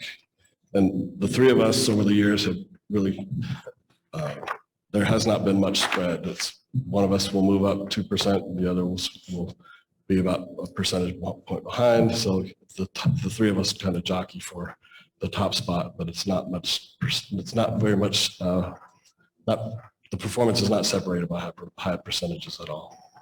Does that stop at the Civil War? Does that go further, this course? I'm thinking about it compared to the 8th grade one. This one picks up where the 8th graders left off. So it's the Got it. Civil War to present. Okay, thank you.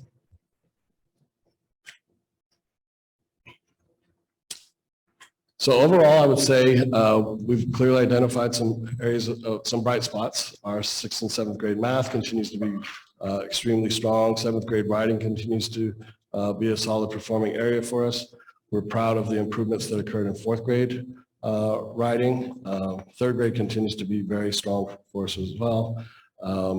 And social studies in 8th grade is an area of focus, as well as 5th grade reading and English 1. So I would say of those, of all the subject areas tested on STAR, those will be our 3 areas of focus for this upcoming year in terms of our academic support.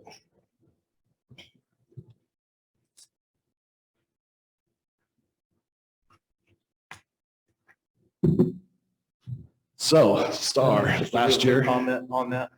Absolutely. Just thank you for going through all of that. Just taking notes in our algorithm that we kind of do. So obviously we did well. I know reading across the state, there are a lot of school districts that are devastated by the STAR from last year, right?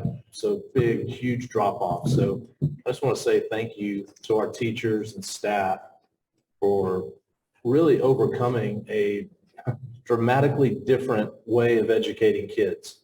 And so just hats off to you, the whole team, our administrators and our teachers for keeping as much elevation as we can on what's important and continuing to be excellent in what we do academically. Thank you for those kind words of encouragement. It's absolutely, I have the opportunity to share the data, but it's obviously the hard work of our teachers and administrators that create the data. And behind each number, of course, there's a student and a story. So the work that occurs at the each level student in Lovejoy is just tremendous each and every day. By and large, scores went down across the state. It's just how far did they fall?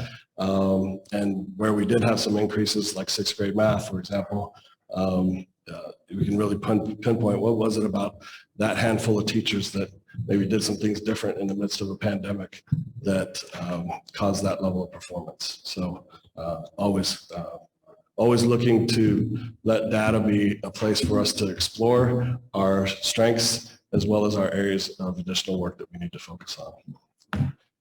You know, as we like to say, that we're looking backwards. I mean, this data's happened, it's in the books. So now what do we do with it to impact the lives of our kids who are in our classrooms this year? So we thought we could take an opportunity to piggyback some of the academic legislation that's impacting this school year in conjunction with the STAR scores as an update. So House Bill 4545 is legislation that was passed. And although there was quite a bit last year in terms of no accountability ratings and STAR and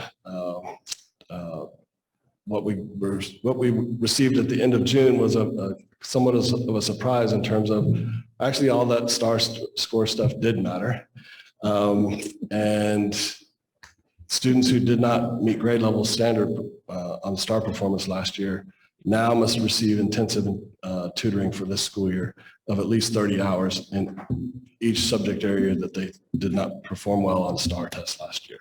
So for example, a fifth grader this year that was not successful, let's say in fourth grade math and reading, now has 60 hours of intensive tutoring that our teachers must provide to help them be prepared for their fifth grade reading and math tests. So it moved the goalpost a little bit after the tests were already taken. But our teachers and our principals really have responded well to this in terms of we would provide a deep instruction and intervention for these students anyway. It just so happens that now it's mandated through legislation. So again, students who did not meet grade level STAR performance last year, so they tested and failed in essence. Students who were enrolled but absent on the day of testing or parents kept them, chosen to not send them to school on those particular days for whatever reason. We do have the opportunity to assess those students with a local assessment to determine their proficiency, to decide whether they're going to be in those tutoring groups or not. The legislation was written that students must be in groups of 3, no larger than 3, without parental consent. So we're talking small groups of students receiving intensive support to prepare them for the upcoming STAR test for this spring. Students that are currently in grades 4, 6, and 9, they'll be what they're calling accelerated learning committees. And those will be committees of the principal, teacher from this year, teacher from last year for those subject areas that the student did not perform well in, and of course the parent. And so again, this is a great opportunity to have parental partnership to come together and really put a plan together that says, we're going to support your student with at least 30 hours of an intervention this year in a subject area that they obviously struggled in, because STAR would be a measure of their lack of proficiency in this particular subject area. Communication about that is going home next week from our principals. They're putting together the plan to assess the students who were enrolled but absent for STAR testing, so that we can again determine who needs to be in those groups of 3, so that we can provide the best support for them to ensure that they close those academic gaps that we now see from their STAR test results. Any questions about HB 4545? All right. Something else that came about this summer was T-class. And as you may know, we have a call with the commissioner every Thursday, just about every Thursday. And these are 2 agenda items almost every time on his on the call. First, Hospital 4545, and the second is T-class. And T-class is the Texas COVID Learning Acceleration Supports. And so by the end of August, we submitted an application to inform the state of which areas of the T-class supports and funding that we would pursue that were a good fit for us as a school district. So we're really focused on 2 areas that were available with these funds. First, were instructional materials. And so College Bridge is a college curriculum that students can receive in their junior or senior year, typically their senior year, in both English and math. And it's based on the fact that students have not demonstrated college readiness performance yet. And so students are enrolled in the College Bridge. We have that offered at the high school. And over the course of the year, if students complete the program and complete the curriculum and then perform well on a college readiness test that provides for every student that meets that mark, our teachers, an English teacher and a math teacher, can receive $100 stipend for each student who becomes college ready as a result of the College Bridge curriculum. Typically, that's about 25 to 30 students for us. So it's not going to be a lot of money. I'm talking about maybe $2,500, $3,000 stipend for those teachers, which is great because it's what they're doing anyway, which is supporting students to be college ready through that curriculum. Ready, Set, Teach is a program we offer at the high school, and that's for students that are interested in potentially becoming an educator as their profession when they leave high school and college. So we do already offer those courses.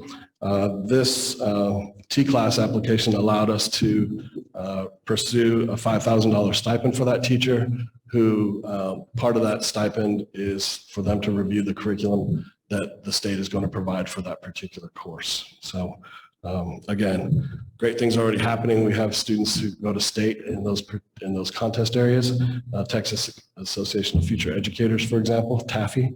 And so our teacher will be delivering that curriculum and giving feedback to the state and receiving a stipend for that. The other big strand, if you will, of T-class that we pursued is teacher pipelines. Classroom aides, up to 6 classroom aides that are currently working with us have the opportunity to become certified teachers. And so these funds will help them with their college tuition, as well as any books and materials that they need in order to pursue their certification and become a certified teacher. So again, it's a great way for us to potentially grow your own. We do have a couple of teachers this year that started out with us as classroom aides, who then, through their own gumption, without this funding, completed their teacher certification and are now teachers in our classroom. So this is a great way to formalize that, and we can fund up to 6 aides to do that. And lastly is what it's called the Residency Program. It used to be called student teaching. So it's for up to 20 college students who are at that stage of their program that they're ready to start their student teaching, internship and student teaching. And if they do that and they're placed by qualifying organizations, then they can get paid $20,000 to do their student teaching. One of the challenges that's always been true in education is to do your student teaching, it's hard to have a full-time job or because you're teaching all day. So this is a great program, another great way, I think, to build that teacher pipeline to support our district. Questions about either of those? I feel like I'm asking all the questions, I'm sorry. When you talk about the college bridge, how do you determine if a kid isn't college ready in the math and the English? Is it just the teacher kind of watching and seeing through their course of the whole year? Is it one test? Like, how do you kind of put your finger and say that's one that needs this? There's criteria on both the SAT and ACT. Okay. And if they haven't performed well enough, for example, I believe the score is 18 on an ACT. If you're below that, then you're identified as a student who's not yet college ready. It's also connected to their end of course scores on STAR. So it's more than one thing. It's not just one thing that kind of puts you in that bucket. You could get there through several different ways. Okay. Either an ACT, SAT, PSAT, or STAR. Okay. Thank you. Last academic update I'd like to give is really associated with our Gifted and Talented program. So just a quick rewind and overview. As you know, we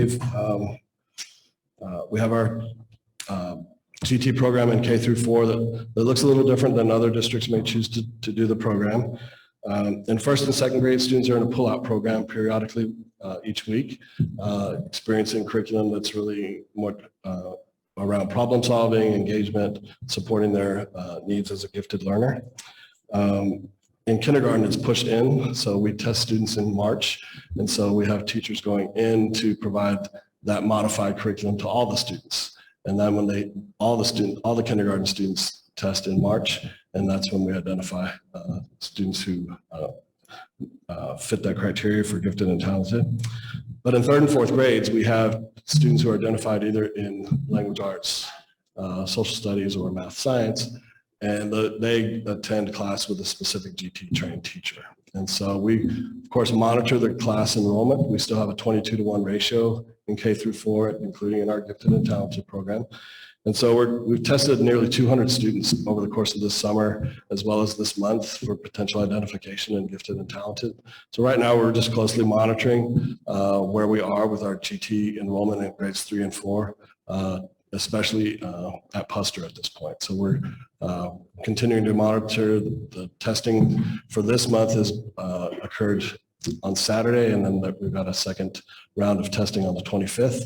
So at the end of September, we'll have a clear idea of which students in grades 3 and 4 will meet the criteria for gifted and talented.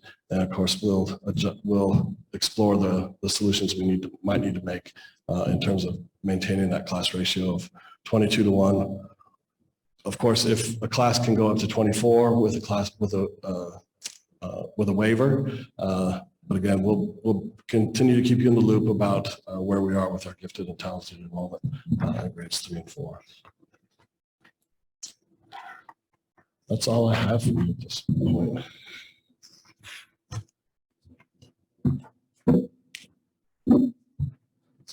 So thank you, Mr. Collins, for kind of summarizing our STAR performance. I do believe there's quite a few things to be proud of, especially in light of last year and the virtual and the blended and the changing dynamics each 9 weeks. Our teachers did a very, very good job of supporting students through all of those changes and maintaining the focus on teaching and learning. How many hours are we spending tutoring this year from our learning loss last year? Any idea what the cumulative effect is on our staff and our kids as a result of that? Well, we know that there'll be at least 30 hours for each student who failed STAR. So outside of normal curriculum and hours? Yes. Yes. So according to our commissioner, that's a heavy lift. Say again? According to our commissioner, that's a heavy lift for districts this year. So yes, our teachers, but I would say our teachers, it's not uncommon that they would probably do at least 20 hours of additional support for students, preparing them, whether it was for STAR or for AP tests, or just to be sure that they're doing well in their course grades. So. All right. Thank you all. Thank you. All right, Dr. Tinsley, a report on enrollment and attendance.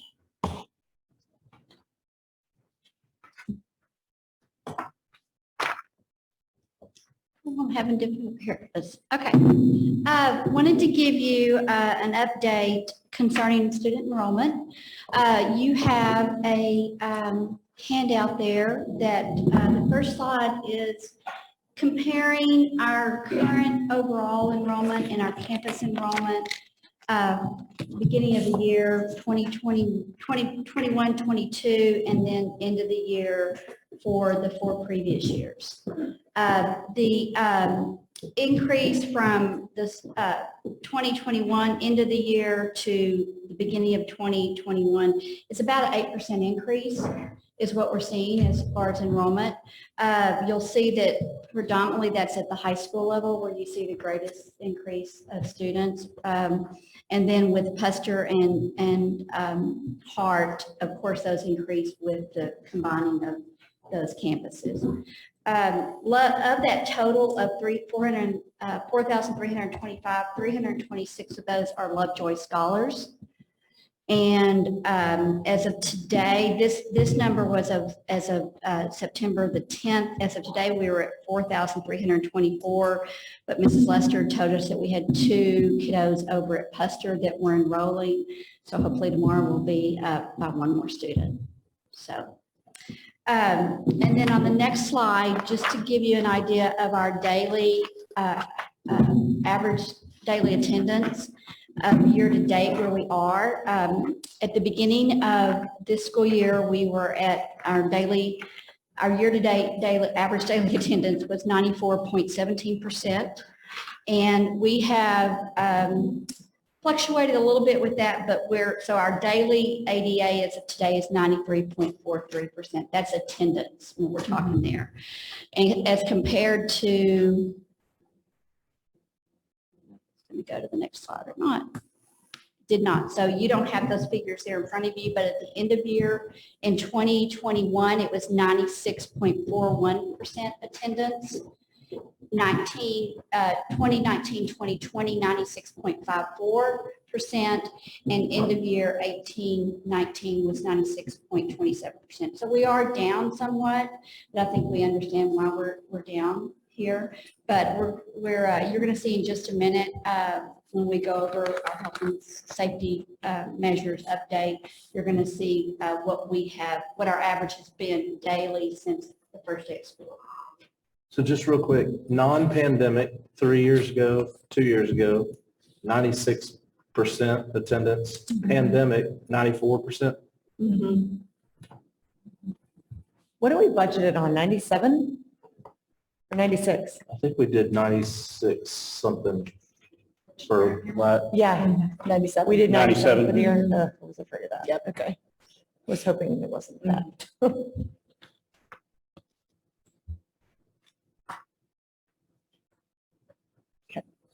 Good. Okay, thank you. Any other questions for Dr. Trimble? Thank you. All right. Dr. Duplessis, Budget and Finance.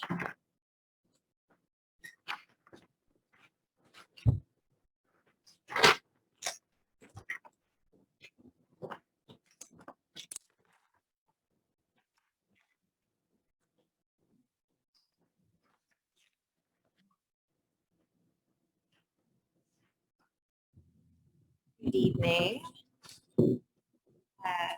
Appreciate y'all taking the time today for a brief update on finance and operations. We're going to start off in the finance area. So while it's a few bullets, there's a lot behind each of them. The first is our 2021 fiscal year audit site visit was performed this month. So that entails the auditor basically setting up, they send their request for information in advance. We prepare all that, send it to them, and then they come and sit on site for a week or so and gather additional information, do additional inquiry. So unfortunately, last year we had a couple significant losses. The first one in student nutrition, we depleted our fund balance completely and had an additional loss of about $100,000 in revenue. So that will come out of our general fund balance to cover student nutrition. That's what the state requires us to do. In addition, we depleted our pre-K fund balance and had an additional loss of revenue of $120,000, which will come again from our general fund balance. So as you saw from the numbers, I know if you look at the enrollment, it can be a little bit confusing, but essentially our ADA last year was, of course, not what we expected it to be. We are still waiting our nearest final settle up. If any of y'all have tracked when TEA puts out their information, they put an initial near final settle up. If you're like me and you looked at that and you were really worried for a second, it's the first revision. So we have not yet got our information from the state on what our hold harmless amount will be as a result of our ADA being lower than the prior year.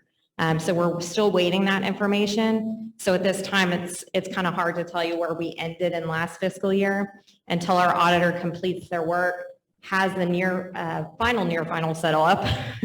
And then we also have our August collections report, which has some implications for our last fiscal year. So in October, our auditor will be here to present to you their findings and any final information based on the 2020-2021 audit. I will tell you there were a few things that he noted during his site visit. I often get questions about what kind of things did they ask about. So we've done a little bit of tidying up since they left. They've asked a couple of questions about transportation grants. We were fortunate enough to receive some grants for school buses. You might have remembered that from last year.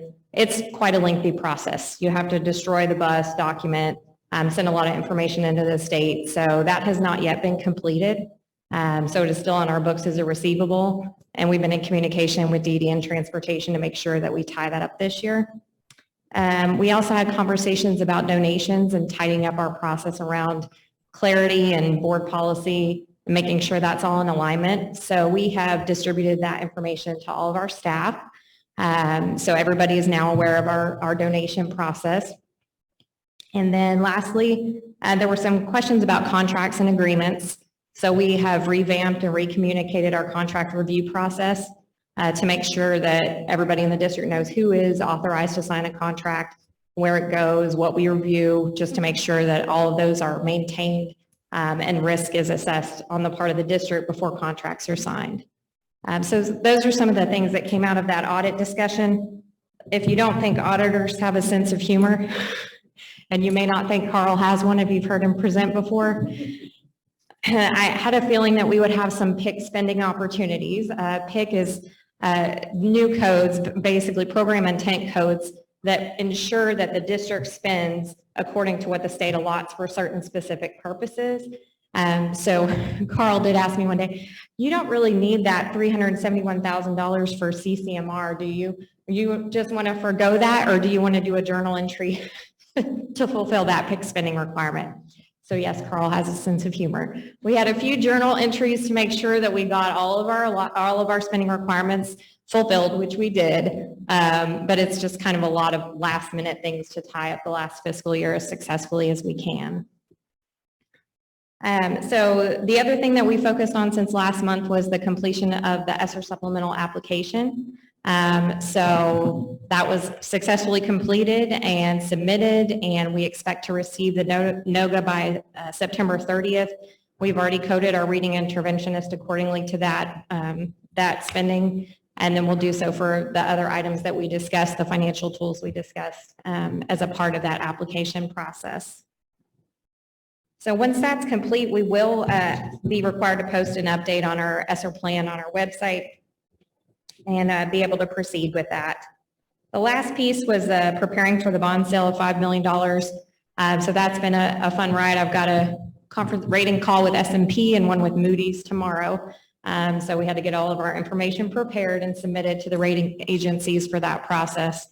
So that will be complete by the end of the day tomorrow. We are doing a competitive issue for that bond sale. I felt like at this time, it's probably in our best interest, since most research says that that's going to end up getting us a better rate. So that's the route we're going to go. So we'll have that prepared soon. And I wanted to give you just a taste of what's coming up in terms of finance. So later this month, in September, we'll have the monthly financials, and that will actually be for July. I'm still getting used to the different fiscal year. But those will be pre-audited financials. So just when you look at them at the end of this month, they won't include any final entries. We'll also do our annual investment policy update, which is just standard procedure.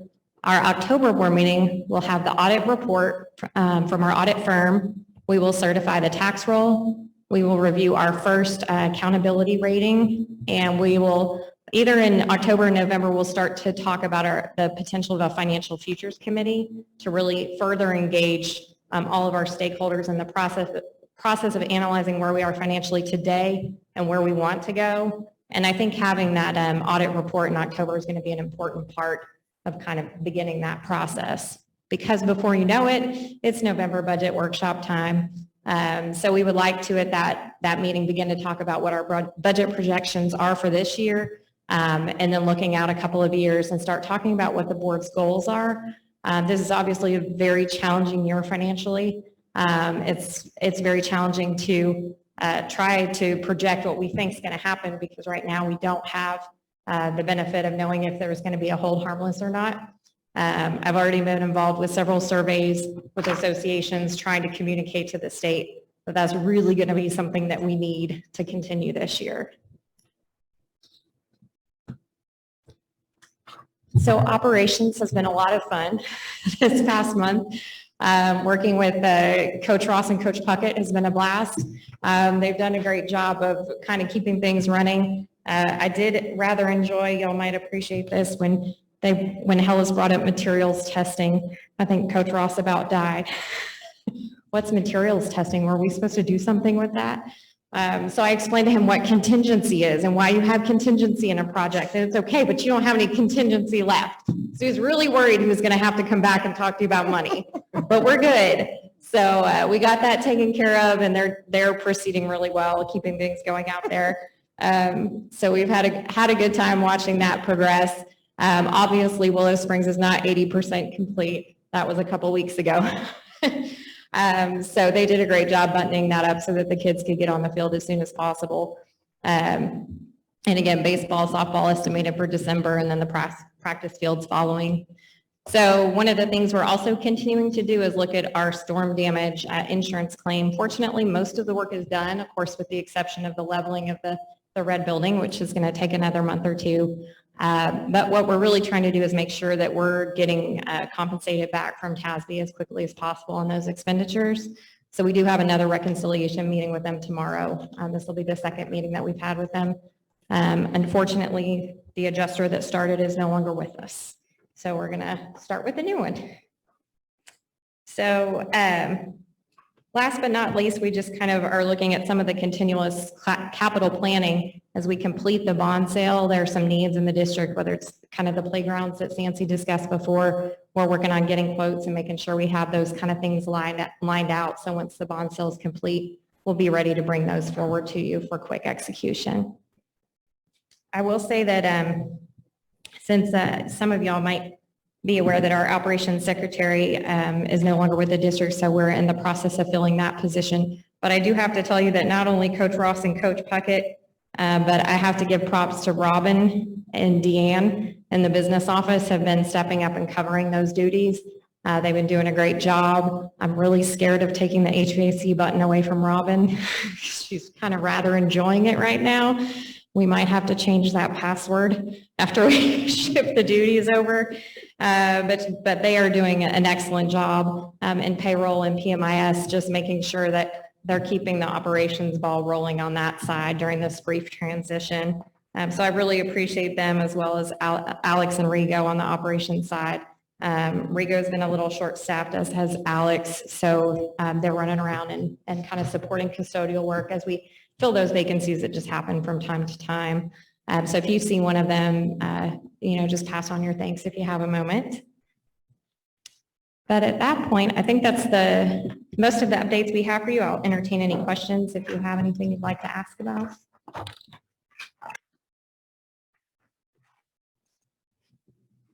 From an audit perspective, it sounds like you inherited some cleanup there.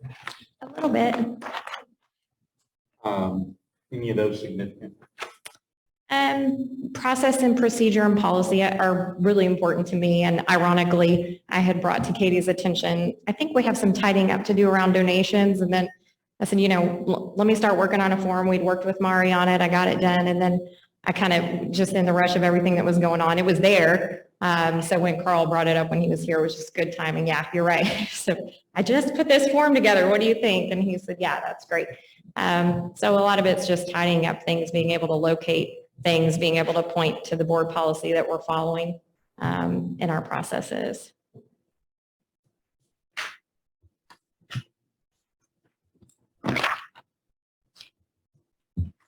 Any other questions, comments? Thanks again to your staff for stepping up and helping fill those roles that are open and not filled. Certainly no shortage of teamwork this year. Thank you. I will pass that on to them. It will mean a lot.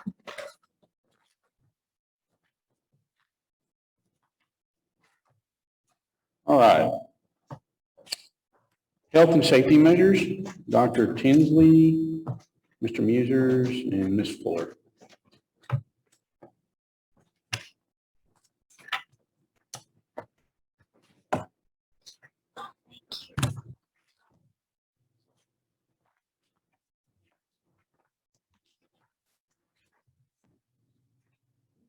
Well, speaking of teamwork, it's actually going to take all of us. We're going to walk through this presentation, and we're going to give information around current data from COVID from the beginning of the school year till now.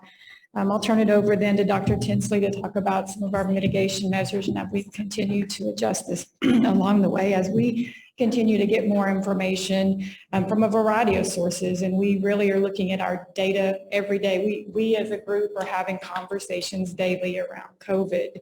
We look at our data, we look at information from CDC, from the Collin County Health Department, from TEA. We have an epidemiologist. I think I shared that in my last report in August, that each district has an epidemiologist that is assigned. And so they definitely walk in and partner with us. We do have the medical advisory group was mentioned earlier today, and we definitely pose questions to them. That is one facet of information, not the only one. And I know we've had, I think Dr. Duplessis has had some conversation. I'm going to butcher the title. So an industrial hygienist that's also looking at some of the air quality pieces. And so it's really taking a lot of expertise to continue to maneuver through COVID. Mr. Musers will talk about some of the instructional updates that we have and legislation, not only that was passed that went into effect in September, there was also a special session, and so we do have received questions around that. And then Dr. Duplessis will be back and talk a little bit of kind of some projected financial implications around COVID. What we know now, again, that continues to be a moving target. So data-wise, from when I last came in August, we have updated the dashboard. So if you've noticed, we've added some percentage information based off enrollment, staff, broken it down by staff and by campuses. And so what you'll find up here on the screen really shows from the 16th all the way to the 10th of our student and staff cases. And looking at the data trends where we saw an increase on the staff side was on 8/27, where we had 13 staff members that were out due to COVID who were COVID positive. And then 8/31 really was the peak that we've had thus far on the student side, where you can see there's 76 cases. We do get questions about the dashboard. So when is it updated? Well, that's a little bit, it is updated daily. Right now, when we did the revamp of the dashboard, we went to a Monday through Friday update because we are using enrollment information and percentages. And so what will happen is the campuses are working tirelessly. The nurses are, I'm talking to them at times, it's 9 and 10 o'clock and they're still processing information. The same thing's happening on the PEAM side of the house, and that's the group that really takes care of the attendance. And they're trying to make sure everything's coded correctly. New enrollments are in there. They're dealing with students who are out. And so we're trying to give the most accurate information. So it is updated. Sometimes it's late in the evening. We have added to the dashboard as of today, the date that it was last updated. So you'll see that at the bottom. But Monday could always seem a little bit higher. The reason being, anything that has come in over the weekend, that will be added to the Monday portion of the dashboard. Looking at the other piece that we look at as a group is really what does our attendance look like? And again, right now, the 31st, which also correlates to that, the student where we saw a spike on the 31st for the student side of the house, was the 91%. We also saw a 90% on 9/3. Again, not all of this is COVID related. Parents take their kids out for a variety of reasons. We do have some coding that we are tracking and monitoring students that are out because they've been identified as lab positive or COVID positive, as well as if a parent has opted to keep them home because they've received an exposure letter. One of the things, just as a reminder, another question that we do get is really, what does that look like if you're monitoring data? What are the implications on the campus? When might you decide to shut a campus down or make adjustments? And we are monitoring the data closely. Recommendations that have come from the Collin County Health Department is looking on the student side at a 15%. We definitely are monitoring and would be making some decisions way before the 15%. It is actually a much harder percentage to not be able to put on the staff side because there's implications to instruction. And I'll give you an example. Last week, we had staff out. Not all of them were lab positive or COVID positive, but they may be out because of symptoms. And just like we ask parents to keep their children home if they're symptomatic, the staff are the same way. So staff may be out because they have potential symptoms.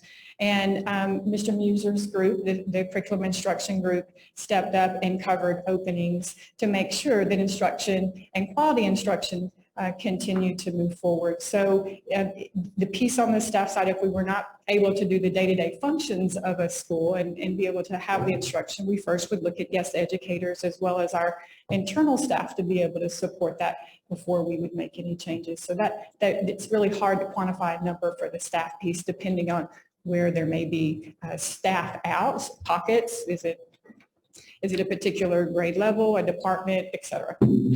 So that is a question that we do get. But again, I do want to celebrate. I'm not sure if Mary Mullins, she may have left, but the curriculum instruction group did a great job of stepping in. And really, they're the experts around content. So the students, what a great opportunity to have the best of the best outside of their teachers being there. They're in the classroom to support them. Questions, anything around data? Kind of where we've been. We're going to talk, Dr. Tinsley's going to go into some of the mitigation measure highlights. Again, we'll talk about instructional implications right now based off what we know, and then any financial implications based off what we know. Just a comment on the positive cases, that graph. The Back one, yeah. Back. The confirmed positive graph. It would appear, my math's correct, we've had around 20% of our students have already had it. Positive confirmed. Who knows how many also had it, but not positively confirmed. Right. It's been about 20% of the population.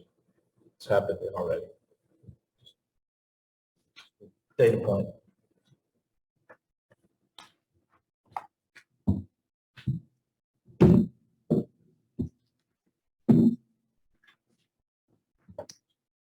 I do want to, the handout that you received was the only change in that from what was in the board book was our current data. We wanted to get you the most recent data, so that reflects as of Friday, September 10th. So, and as Mrs. Fuller said, we didn't have all the information in to provide you today's update, but that will be provided tomorrow on our dashboard. Just to want to highlight some of the mitigation measures that we have put in place. And this has been in discussion with campus principals and what they're seeing on their campuses and what they feel like would be best to support some of the challenges that they're having regarding COVID-19. So our elementary K-4 classes students have defined homeroom combinations. So basically what that means, they're going with the same kids every day to specials. So that's not changing. So we know exactly what kids are in the specials classes.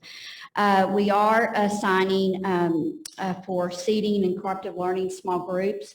We do have seating assignments for students K-8 with those sections.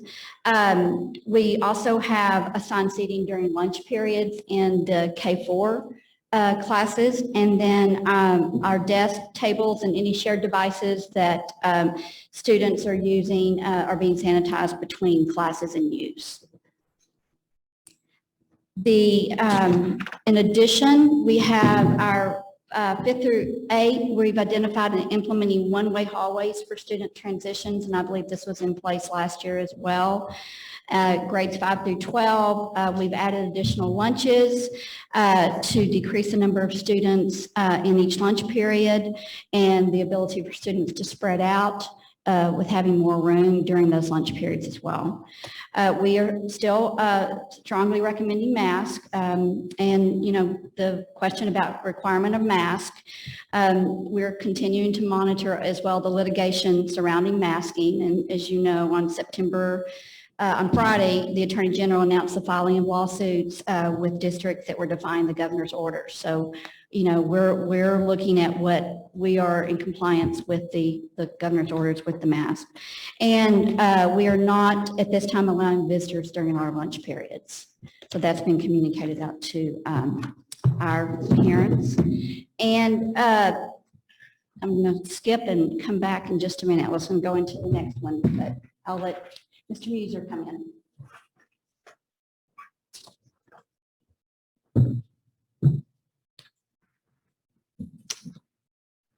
So one area that we've obviously received a lot of questions around would be in terms of instructional arrangements or opportunities that we have. So there are two different rules, they're not laws yet, that districts have the opportunity to offer students. And so the first one is remote conferencing. August 19th, districts received a communication from the TEA regarding remote conferencing opportunities, and it comes with parameters. First of all, it's available to students if districts choose to create this instructional model. Students can be out for up to 20 days during this school year and receive funding, and we can receive funding as a district. However, we have to provide 4 hours of daily instruction for students in grades 6 through 12, and it cannot be a hybrid model. So students cannot Zoom into a class that's already in session. It has to be a teacher that's dedicated to virtual instruction for that particular block of time. In grades pre-K through 5, it's 4 hours a day, and 2 hours of those 4 hours must be synchronous. So again, it still requires a teacher that's focused just on virtual instruction for that group of students. So Lovejoy and many districts across the state have recognized the challenges with that model. And so at this point, we have chosen not to implement remote conferencing, given some of the challenges that I'll talk about in just a moment. Senate Bill 15 is another piece of legislation that just came from this most recent special session. It was passed in both chambers of the legislature and sent to the governor on September 1st for his signature. So it's still not law. However, there is already a lot of guidelines that have been provided from the Texas Education Agency about the eventuality of it becoming law. So Senate Bill 15 allows districts to create an instructional model where up to 10% of their enrollment can receive virtual instruction this year. There are some criteria based on the students that can participate. First off, if a student was in the majority of their instruction last year was virtual, then those students have to have passed their STAR test if they took a STAR test. They have to have had at least a C average in their 4 core courses, English, math, science, and social studies. And they had to have very good attendance, 90% or better attendance. So if students meet that criteria, a district could choose to allow that student to participate in virtual instruction this year. If a student was not in the majority of their instruction virtual last year, then those criteria are removed. So if a student was face-to-face last year, then we can provide that virtual instruction to them this year with no criteria for participation.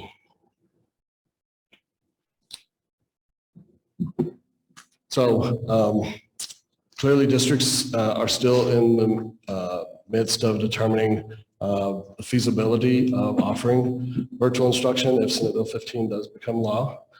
And so as we've looked at this challenge, of course, first and foremost, the staffing is our most significant challenge. We've staffed ourselves very efficiently this year.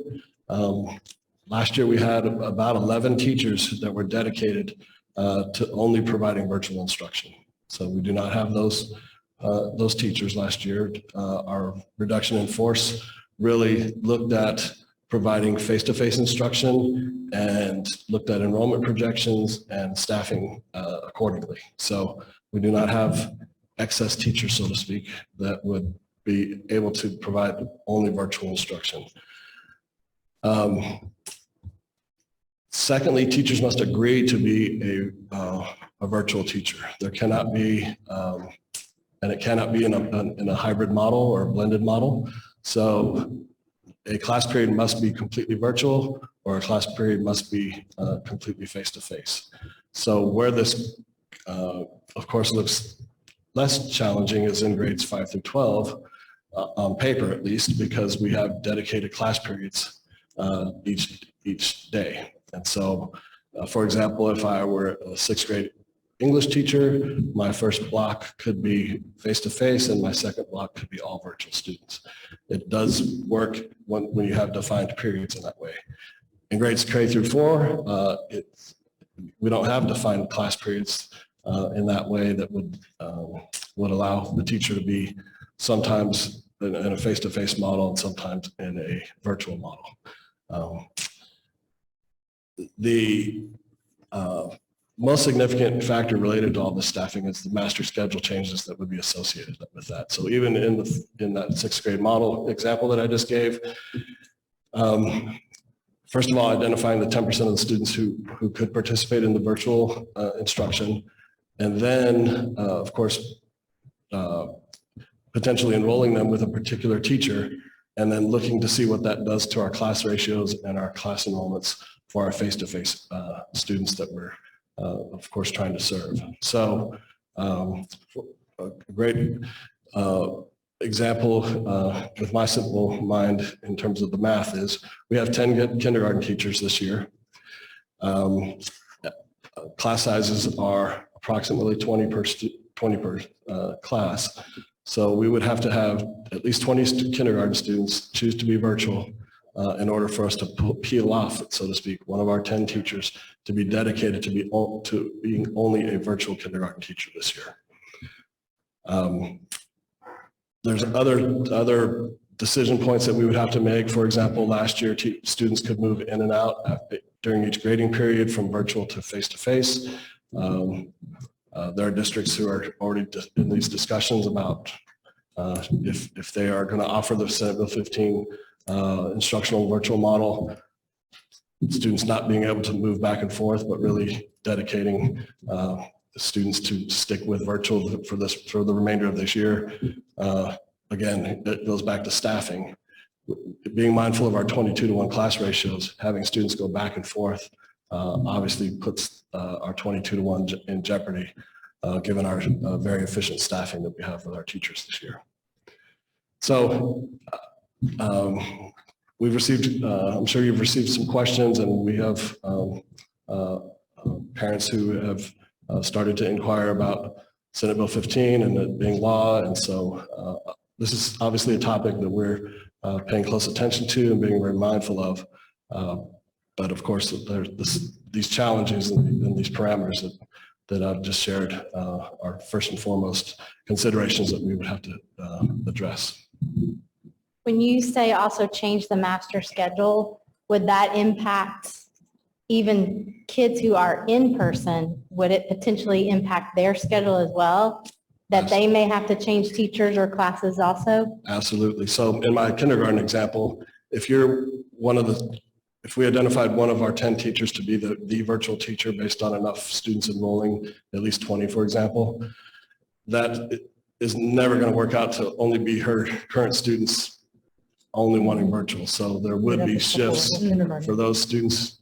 If she were dedicated to become our virtual kindergarten teacher, whichever students in her current classroom that do not want to be a virtual learner would be changing to a classroom teacher that would be face-to-face. And that would happen throughout the entire system.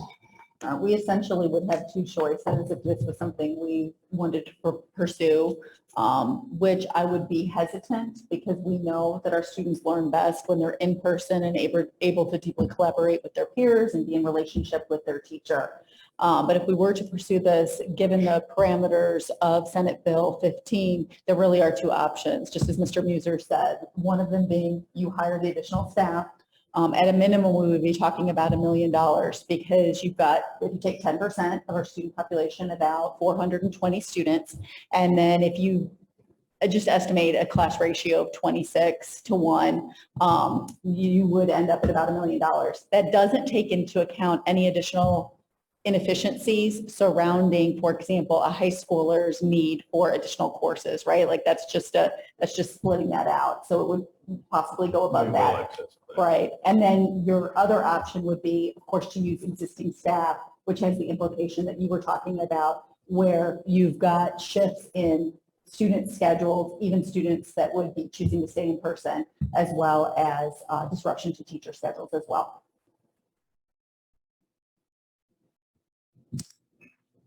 So the big migration from last year to this year in the virtual model is the fact that you've got to separate this instructional time and dedicate it to virtual only and not have it be a hybrid Zoom type circumstance. And we certainly experienced a significant amount of learning loss with our students in that model, very significant. Correct. So, Yeah. Providing K through 12 virtual instruction last year, the vast majority of our teachers were teaching blended sections. So they were teaching 12 kids face-to-face and 10 kids online at the same time. And it was a very different scenario because school districts went into the school year preparing and developing master schedules based on those, right? They started the year with that, where this is a very different situation because it's midstream. our attendance is at 94% with our current arrangements, correct? Correct. So our target audience here would be 3%. That's what the budget was on, 97. It's on 97%. I mean, we're never going to receive 100. So I would say that based on last year's, monitoring enrollment in virtual last year, by the time we reached the fourth 9 weeks, we were down to about 10% of our students participating. Almost like you have to force kids to do virtual to maximize utilization of the model to be able to offer it at all.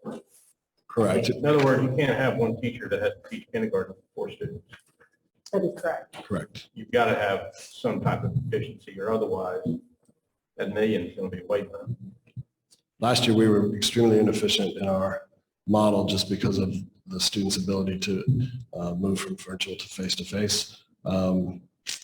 We had a kindergarten class of 11 students, which there'd be no way in our current staffing model to have that. So this virtual model has been distributed now as a whole different business model compared to what we've had before in our ability to offer. And so in every challenge, there's opportunity for someone. Are there contractual models establishing or developing with a virtual institution that could accept Lovejoy students and Lovejoy's ADA for the educating of those students, wherein they could also operate with some efficiency to be able to provide this venue? Is that?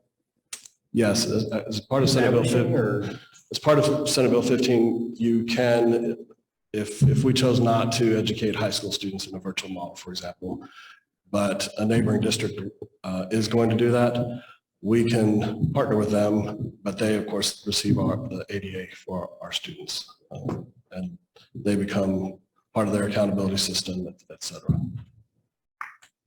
So we basically forfeit the student, give them up. Correct. And there are private companies now that we could pay a fee to provide the teachers, but they are experiencing staffing shortages just like public school districts across the nation. 10% district enrollment, that's a hard cap. Yes, sir. So 400 at most, 430 at most. Correct. And then I had a question about the teacher agreement. I read in the bill that has to be part of their contract. So assuming we have teachers that have already under contract, they would have no obligation to participate in that virtual campus learning. Right. They have to agree in writing to become a virtual teacher. They have to voluntarily agree. We can't just flip them. Yeah, we just can't take. Or we got to go hire a new teacher to do it. Add that to it. So can you change the contract with the year already started? Not now. No. So, At the beginning. so we can't even do that anyway. They would have to really want. Oh, They'd have to they can willingly say, I ask want for to it. do that, and then we could issue them a new one because they wanted it.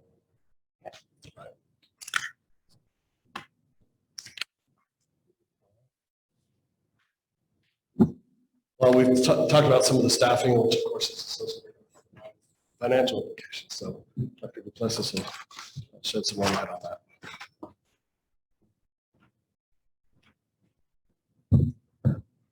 Thank you. So unfortunately, our community member who told me I was way too happy to be a finance person last month didn't show up to see me this month.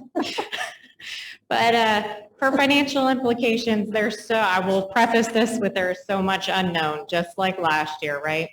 So, but the things that we do know is that our current enrollment at 4325 is less than what we based our budget on at 4374. So of course, you're probably familiar with the funding formula and that it's based on ADA, but some of our allotments are based on enrollment. What we do know is that we can't get an ADA if someone's not enrolled. So the first figure you see here is an estimated revenue loss compared to what we had budgeted this year. I'm going to say it's probably about 300,000 based on the decrease in enrollment. So that's straight out the gate. We know we can't get them to attend if they're not enrolled. So that's kind of the first financial implication that we're already facing as a result of COVID continuing this year when it was not budgeted to continue. As far as attendance, the question was asked earlier about what did we base our budget on. It's based on 97% attendance. Our year-to-date actual is 94%. We sure hope that that doesn't end that way, but if it does, that's another potential revenue loss of about $800,000. Again, we're beginning conversations about hold harmless, but not knowing where that will go. That's the current estimate. The other impact, Mr. Musers alluded to staffing. This year, of course, we budgeted for regular substitutes, but we did not budget for the extra load that's required to have substitutes for instances of COVID tests or waiting for COVID tests or those types of activities. So last year we spent about $135,000 on specific substitutes for COVID in addition to our regular substitute costs. So one of the things that we did include in our ESSER supplemental application was applying for $135,000 to cover that cost. And again, the majority of our ESSER supplement application is really to recoup financially from prior COVID costs or COVID costs we expect to continue this year. So that's our estimate to date on financial implications. Fortunately, from the aspect of PPE or equipment, we've kind of had everything that we need. We have lots of sanitizer and things like that left over from last year. We did a good job of preparing for this year to make sure we were ready. But if you have any other questions about financial implications of COVID this year, I'd be glad to answer. How are we on guest educators? Do we have a real shortage of that also, or? Just going to speak to that. We're not fully staffed. I figure that's a thing like We're done. yeah. Yes. We try to have a list of at least 100 guest educators. The challenge for us in Lovejoy is how many of those 100 are active. We have a lot of parents that are wonderful and willing to be guest educators in a pinch or when necessary. So really around 40% of our list are active guest educators, so 40. So that's why last Thursday and Friday, members of my team stepped in for one of our campuses because of the percentages starting to creep up there.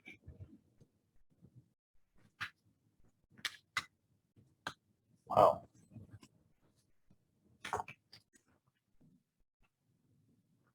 As Mrs. Fuller mentioned, this is ongoing daily monitoring that we're doing with looking at our data, also monitoring updates from the agency, and also the information we're gathering from our local health sources. But so we are constantly updating based on need. We actually updated our FAQ today to reflect some clarity regarding students that are quarantined if a household member is tested positive. So we provide some clarification regarding students that have been vaccinated and also students that have already tested positive prior. So that's been updated in the FAQ, and then we've notified principals and school nurses of that update too, so that when they're interacting with parents, they can give them that new information.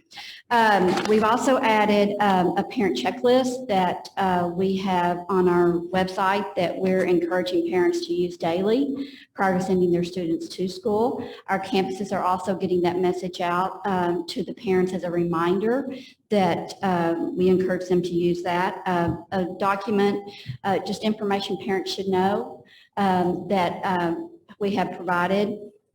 We have initiated the process to receive the rapid testing kits. Mrs. Fuller has been in communication with the agency and sources as to when we will be getting those testing kits. It's kind of, it's changing as well too. So, but we're engaged in that, and we'll be updating our staff as soon as possible, as soon as we have a plan in place with that. And then also we have scheduled a medical clinic, vaccination clinic for our staff on September 20th through 23rd, where they have the option to not just for the COVID vaccination, but other vaccinations as well too. So just as a group, this is something that I want to reiterate once again that we were working with the medical advisory group, an epidemiologist, the industrial hygienist, and just making sure we have the most up-to-date information so that we can ensure we're putting all the measures in place we can to keep our kiddos and staff safe.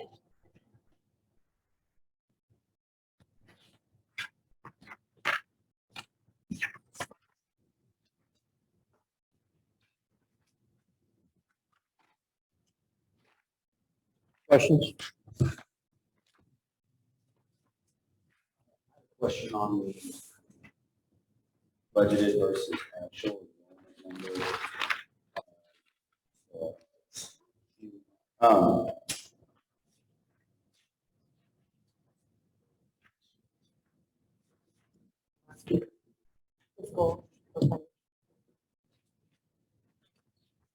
Yeah. I understand we, as a district, since we're required to provide educational services to people living within the district, we've held a number of transfer applications off to the side, like there's a wait list. Is that still the case? You know what that number is on the wait list, actually? Oh, you don't have to look it up. We do have a wait list.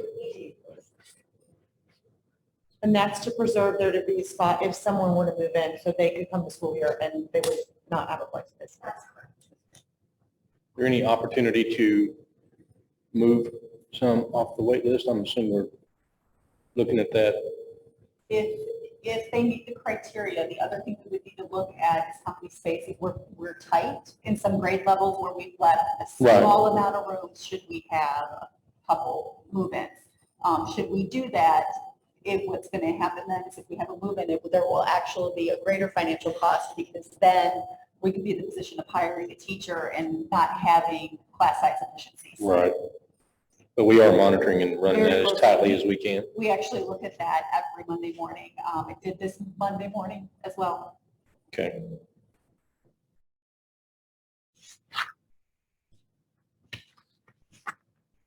Talk about air quality for a minute.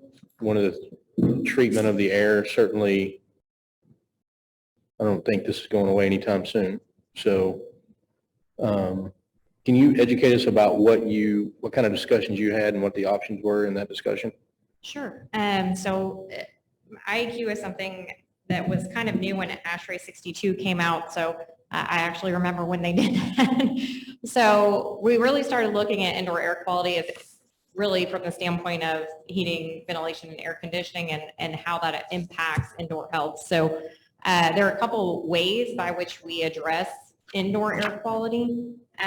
So when we're really focusing on the air quality, the first thing we look at is dilution as a measure or as a method to treat indoor air. So dilution is bringing outside air into the indoor environment, thereby diluting whatever may be in that indoor air. So we do that through our HVAC units. So they bring in a certain quantity of outside air, and that's one measure that we currently use. Other measures are treatment and filtration. So obviously in our HVAC units, we have filters. Most of ours are MERV 11. They're commercial grade filters. But you also have to, when you look at filtration, you also have to size it to the type of units that you have. You can't just put anything in there. So that's something the district did look at last year and are continuing to use the filters that they did last year. The other option is an interesting one, and that is treatment. So you can actually attempt measures to treat the indoor air. A lot of times you can ask 3 scientists to get 3 different opinions on treatment.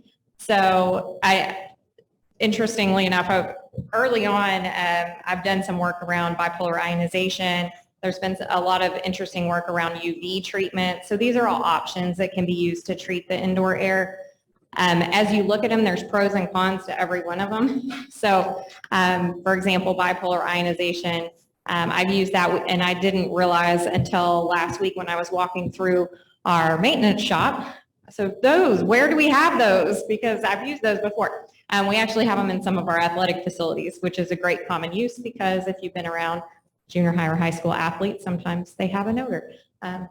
So the air quality, air treatment measure is often used in athletic spaces. But typically I like to see those, and most people like to see those installed in HVAC units and not in the actual space.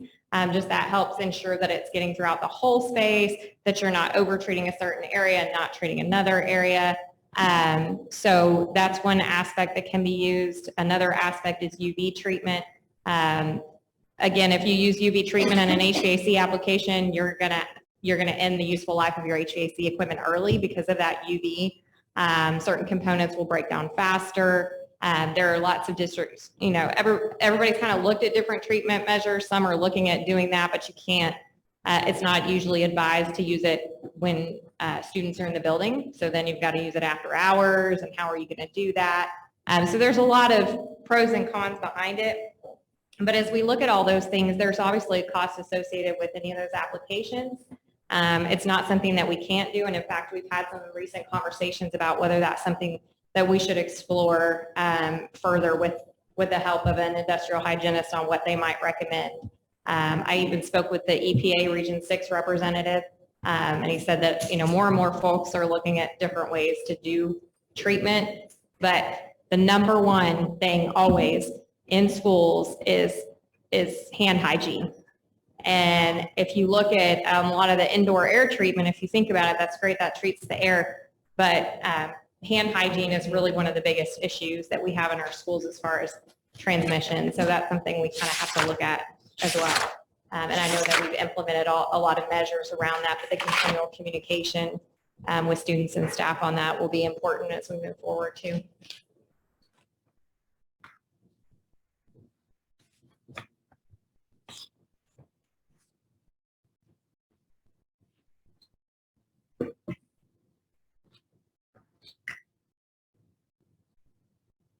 Other questions, folks? None?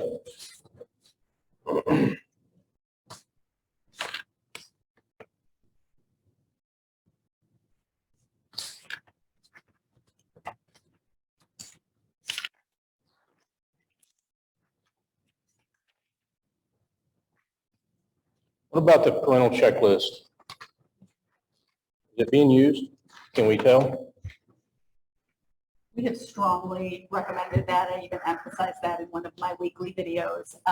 And so we know that that really requires the partnership of our parents. We actually had a discussion this morning. As I said, Monday morning, we do a pretty strong circle up with cabinet and actually our principals, and we talk about our COVID response and our mitigation measures. We actually identified this morning that an improvement we could make is on those COVID exposure letters that the parents receive, making sure we actually have a live link to the parent checklist as well, to continue to promote use of that resource. And we're meeting regularly with our nurses to discuss exactly that and to get their feedback on what they're gathering from parents. And the response I've gotten from parents has been very positive with that. We just know it's one of those things we need to continue to get out there. So you'll find in the weekly newsletter from principals in the nurses section, we are reminding parents about utilizing that checklist too. But as far as a measure, the frequency of how it's being used. We're not tracking it, right? So Yeah, it's not a requirement, but- we're just really, trying to have common language and encourage parents to use the checklist. I think it's at the top of those emails too. I'm only at the high school now, but I feel like it's one of the first things on Mr. Mayfield's notes. So Our principals and nurses have been great about reminding parents of that. Okay.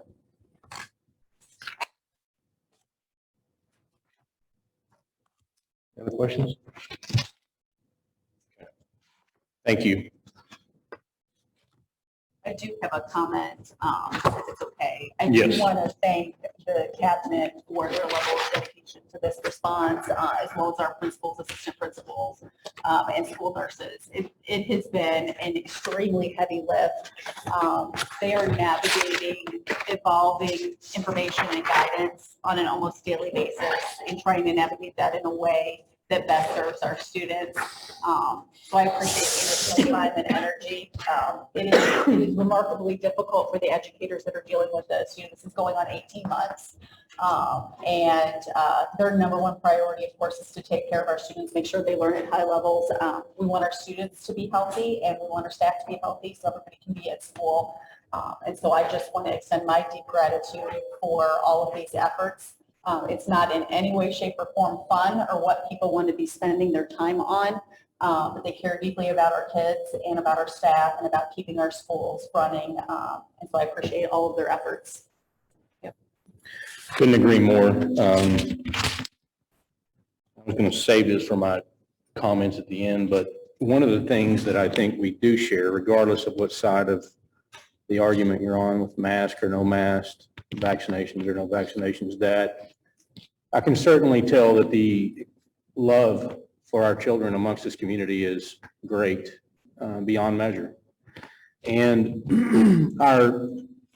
the ask I have is for our principals, our teachers, our nurses, that we employ a high level of dignity and character and respect for the job they're doing.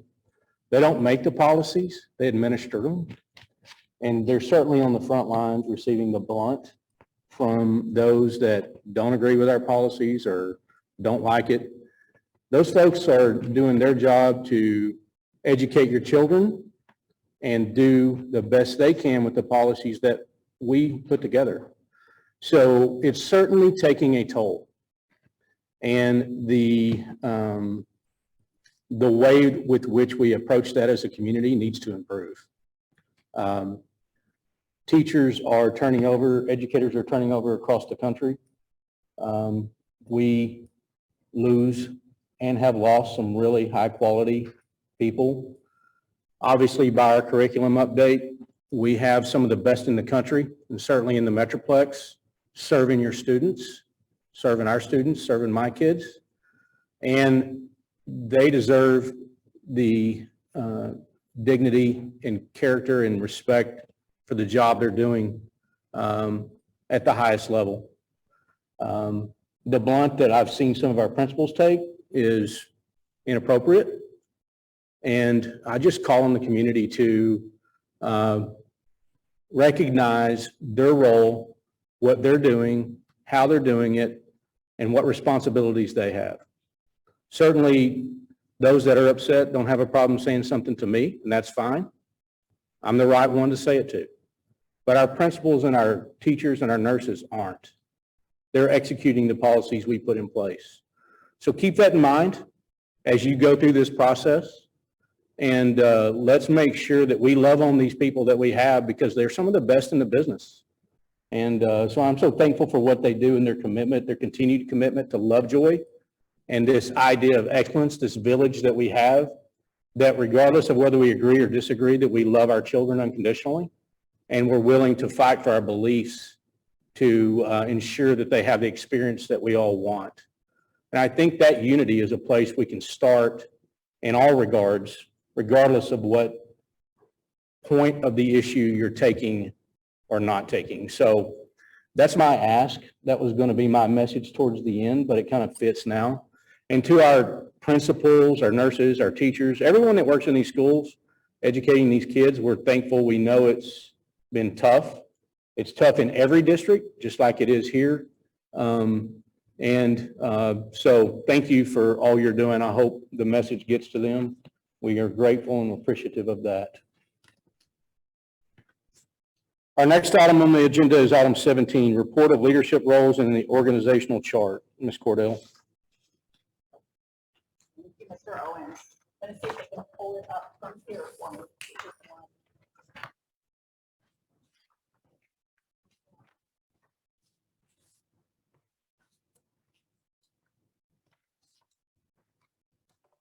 Perfect. And you all have this in front of you. So I wanted to give you an organizational chart update. So I'm going to take you through through a few of the modifications. You'll notice over on the left-hand side at the top, we've got Dr. Jennifer Duplessis, who you know as our Chief Financial Officer, our CFO.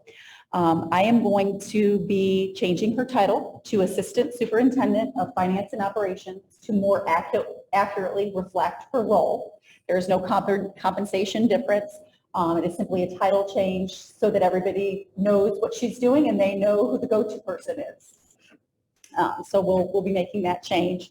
And then you'll notice Dr. Duplessis referenced this a little bit earlier, a Senior Director of Financial Sustainability. As we talk about the ESSER supplemental funds that we have available, and we also talk about our financial goals and aspirations, we feel like it is critically important to have leadership on our finances on a daily basis.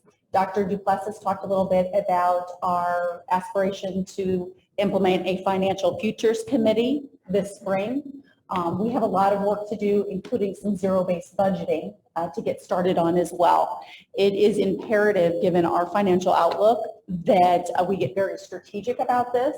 And as we know often from a business perspective, you have to invest and make sure you have resources in that area to exercise efficiencies and have that outcome. As you will notice from the presentations today, our leadership is busy doing on a daily basis, taking care of kids, responding to things that need to be responded to, and of course, visioning and executing in their areas of responsibility. What becomes very difficult is that financial part of it to make sure, are we exercising all of those efficiencies? Are we strategically adapting as we need to? So we feel that position is critical. And so we plan to post that as early as this week so that we can get moving on that process. The fortunate thing is those ESSER funds will offset the salary on that position. Katie, can I ask a clarifying question? I just learned about it this spring, but for the public that might be watching and for those of you that are here, would you explain what zero-based budgeting is so the community knows why we're wanting to do that? Absolutely. So a lot of districts, it is common from one budget year to the next budget year for those budgets to be rolled forward. So all of the items and the amounts that are currently within those different budgets to roll forward and then just be adjusted from that point. A zero-based budgeting concept is where you wipe the slate clean and every department goes through a process of identifying priorities and then needs based on those priorities. And they have to identify exactly where that money is going to be spent, what the intentions are, and where that falls on their priority list so that we are able to look as a district leadership team and meet our financial goals based on those priorities. So would we be able to do it starting like in November? We will actually start the process Since for the that's- 22-23 school year. Yes, Okay. this school year. We may Cool. not start as soon as, but we're already. I guess it starting to have depends on the conversations. person and Right, whatever. Okay. Right, but we will need to start that process Okay. quite early. That process internally starts happening as early typically as December and January, and so we foresee Okay. the same thing happening. Perfect. Thank you. Good question. Are there any other questions about that financial arm? All right, moving all the way over to the other side of the organizational chart, which is all the way to your right, you will see that I am recommending a reorganization. As I communicated to our campus level leadership today and our district level leadership today, Dr. Kent Messer has accepted a position with the Region 10 Service Center. He will be a program coordinator. That is certainly a loss for Lovejoy ISD. Dr. Messer has just been an integral part of the leadership on the campus level and at the district level, so this is certainly bittersweet. We are excited for him because that professional move brings him much, much closer to home and to his family.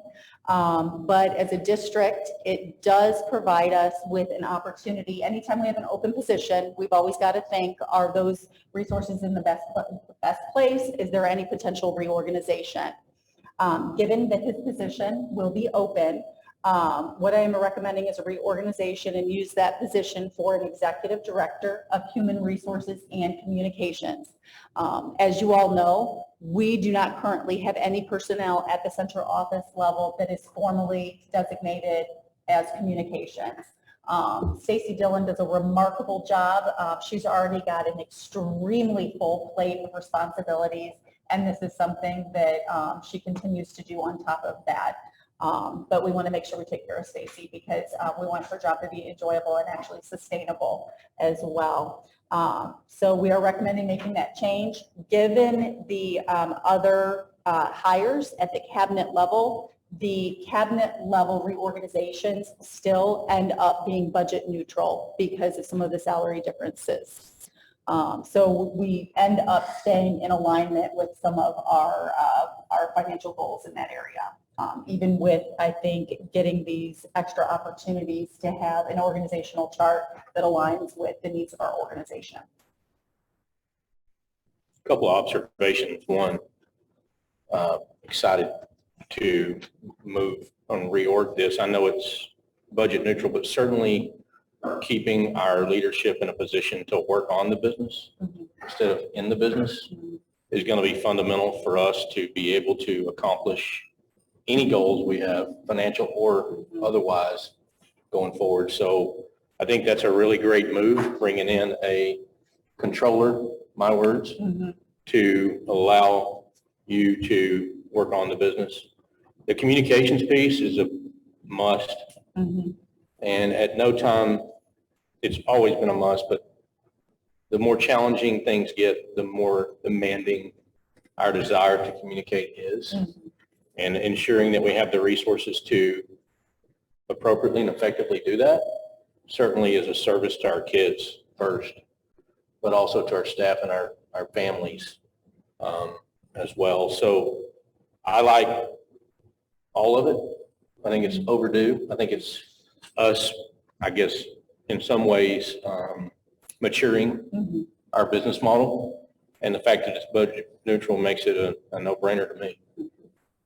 So I'm confident that some of these changes too will push us into a much more proactive mode rather than a reactive mode, which is where we truly want to be, right? We have so many opportunities in our district and so many things to look forward to and work together on for our students that I'm really excited that these changes are going to bring that structure and put people in the right place to do that important work together. So Region 10 certainly has benefited in COVID by picking up some amazing people. Kent's a great leader who served this district selflessly for years and certainly will be missed.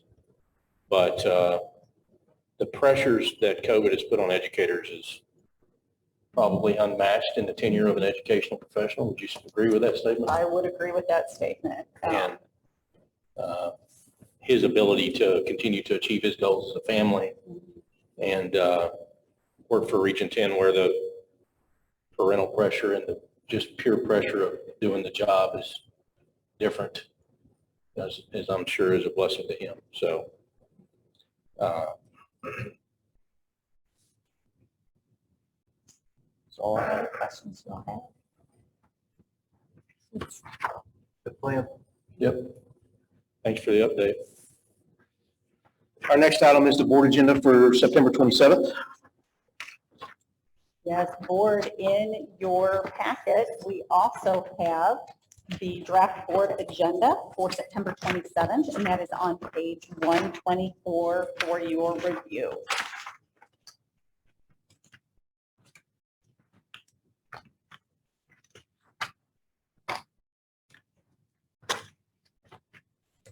When do we expect the bond sale to be completed?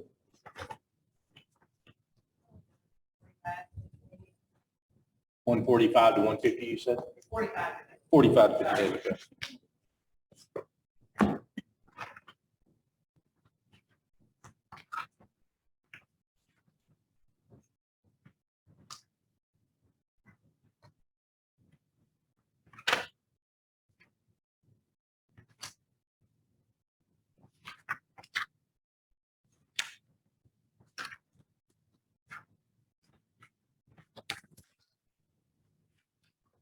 Any comments or suggestions on the agenda, or items you want added or understanding of?